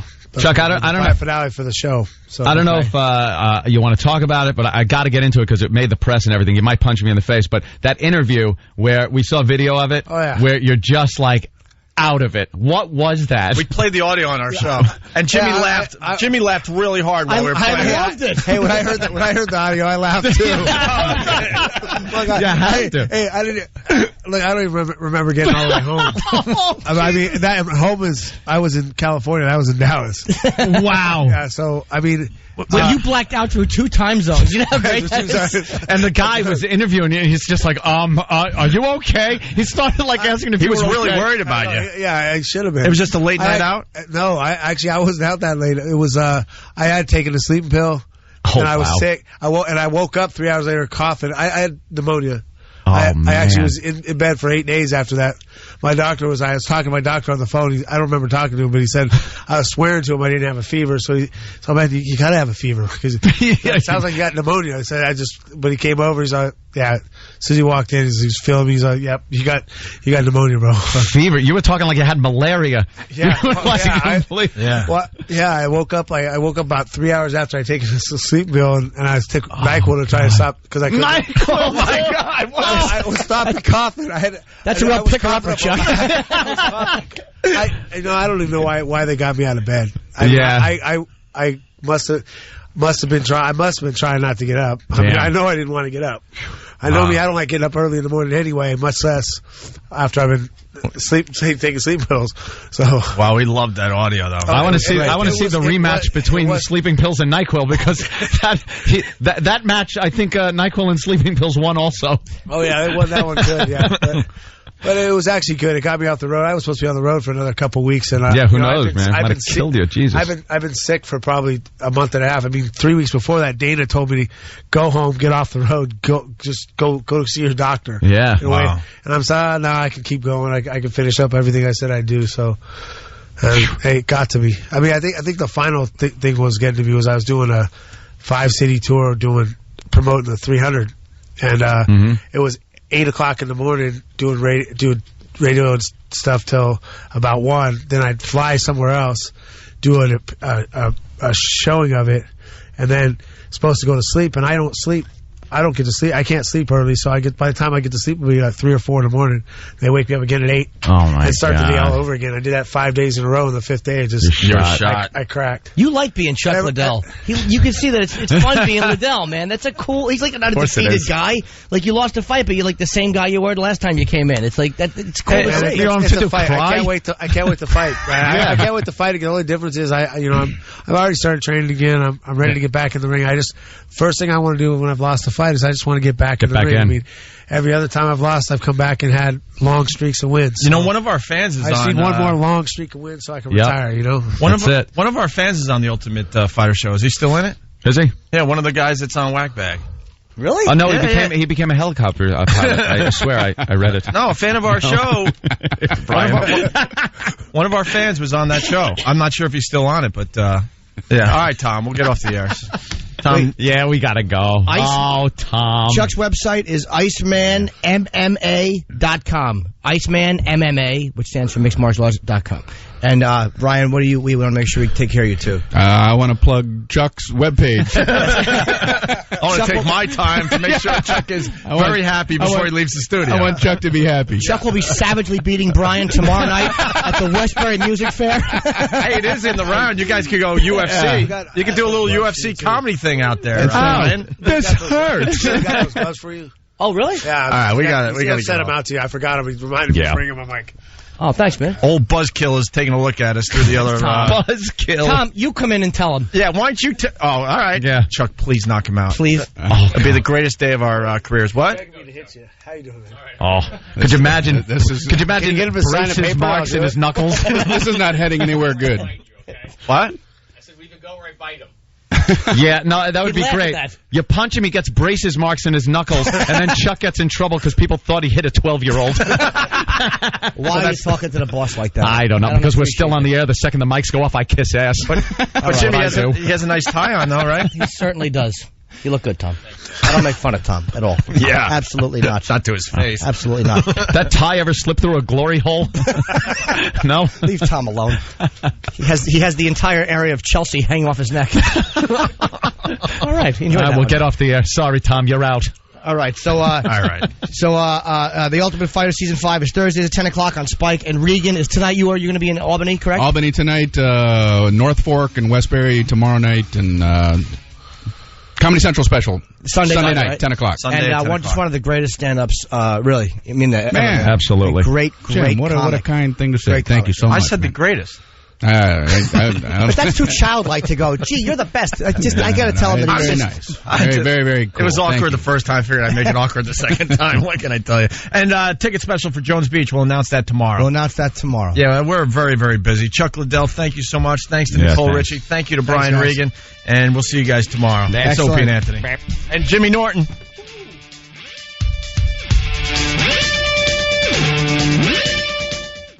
This is the Opie and Anthony Show.